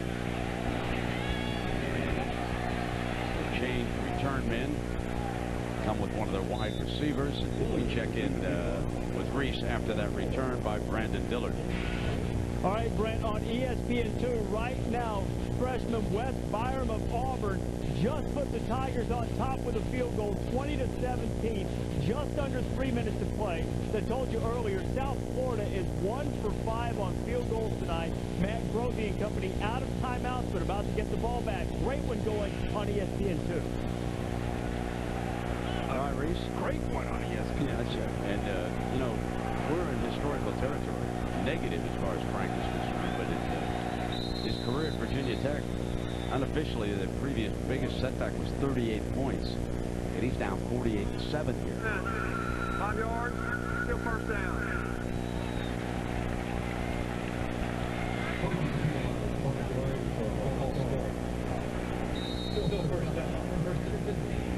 So, you know, Frank has had that lunch pail, which certainly this year takes on special significance because the names of the 32 victims of that horrendous massacre back on April 16th are all carried inside that lunch pail, and he's brought a stool out this year which represents the team. And then on Thursday, the game ball from last week's home victory was brought out to the memorial, and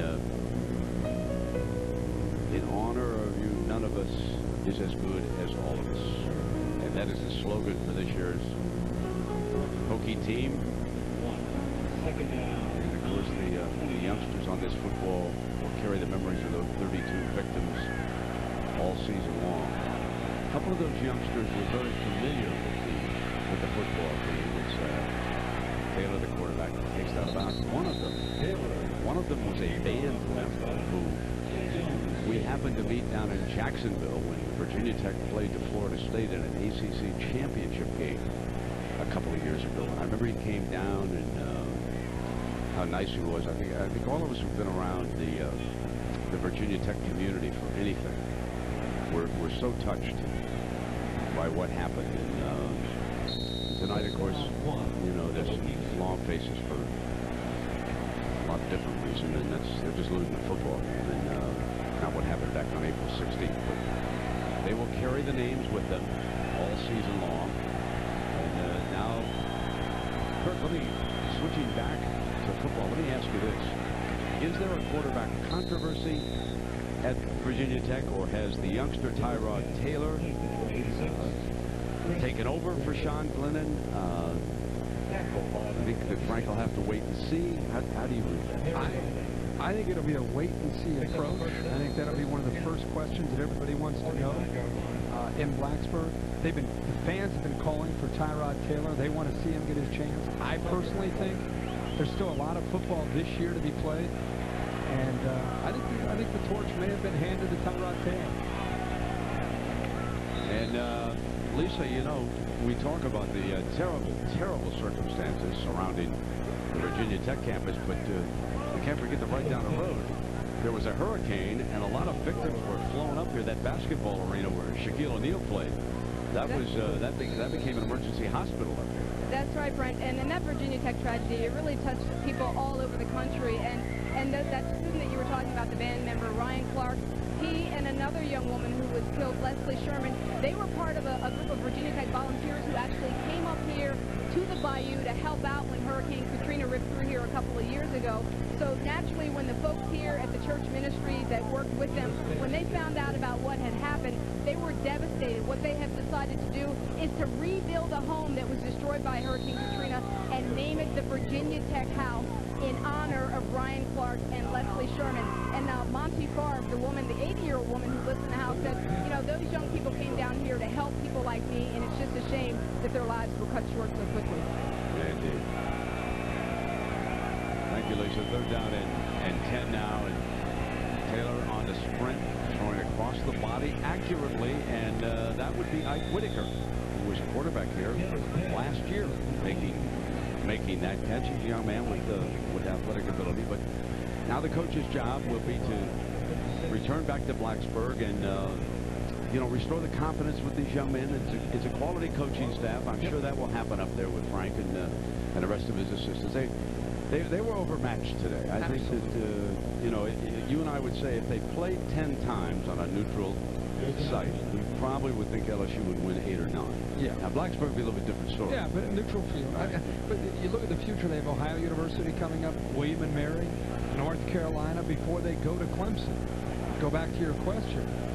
That might be a pretty good time to give Tyrod Taylor some reps and to try to build an offense around his versatility and around his dynamic athletic ability to try to move into the future. Because Sean Glennon, and I like Sean Glennon, I think he's a guy that worked hard last year. He's 11-4 now as a starter. But even before he came into this game, I think his confidence was a little bit rattled. And I think the way Taylor has played tonight, the boys that he's played with, I think he deserves an opportunity. Those next 3 games, Ohio, William and Mary, and North Carolina, they're all at home.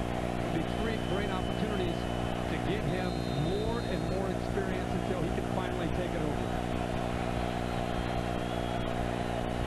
I think one of the things that needs to be addressed on a broader standpoint, and I know that the coaches didn't like the rule changes a year ago because it took plays away from the game.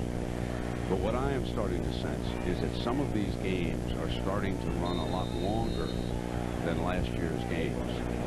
And, you know, I've talked to trainers who wonder about keeping youngsters out on the football field. You know, it's a collision sport, obviously, for as long as what we face with this. I think the administrators and the coaches are going to have to get together and try to get this to a reasonable time frame. I don't think you want these football games running 3:30, 3:40. And let us check in with Reese. All right, Brent, getting right down to the end. Auburn and South Florida right now. Delbert Alvarado has missed 4 of his 5 field goal attempts tonight. Auburn's defense just made a tackle on the 1-yard line, and Jim Leavitt let the clock wind down in a 20-17 game. South Florida is now going to try to tie the thing up and send number 25, Delbert Alvarado, out there to try to send the game potentially into overtime. 59 seconds to go. We'll let you know what happens. All right, Reese, and here it is incomplete on the long pass. Sounds like a whale of a ball game going on over there. Great aerial shot today, courtesy of our friends at Outback Steakhouse. The Outback Steakhouse airship, the Bloomin' Onion, provides aerial coverage for sporting events across the country. Let's ask our producer, Bill Bonnell, on this one monitor if we can give us the insight. Can we get back? I think we're done with the ISO. Can we get, oh, there's no doubt about it. Pretty good updates. The final seconds now ticking away. There were some interesting storylines. Taylor. Oh, that would have been a pick six. And that youngster held on. That's Chris Hawkins. He's a sophomore from Walker, Louisiana. Only a sophomore, backup corner over there. And, oh, he knows. High score, we're told. Reese just shouted down the line. He made that one. There's Bo Pelini. Now, the last time I was here with that Ohio State game in the 80s, Bo Pelini was a freshman safety on that team. He was playing for Earl Bruce now. Bo Pelini is... And he was one of your captains. Yeah, he was. On the run, in zone, incomplete and off the fingertips of Brandon Dillard.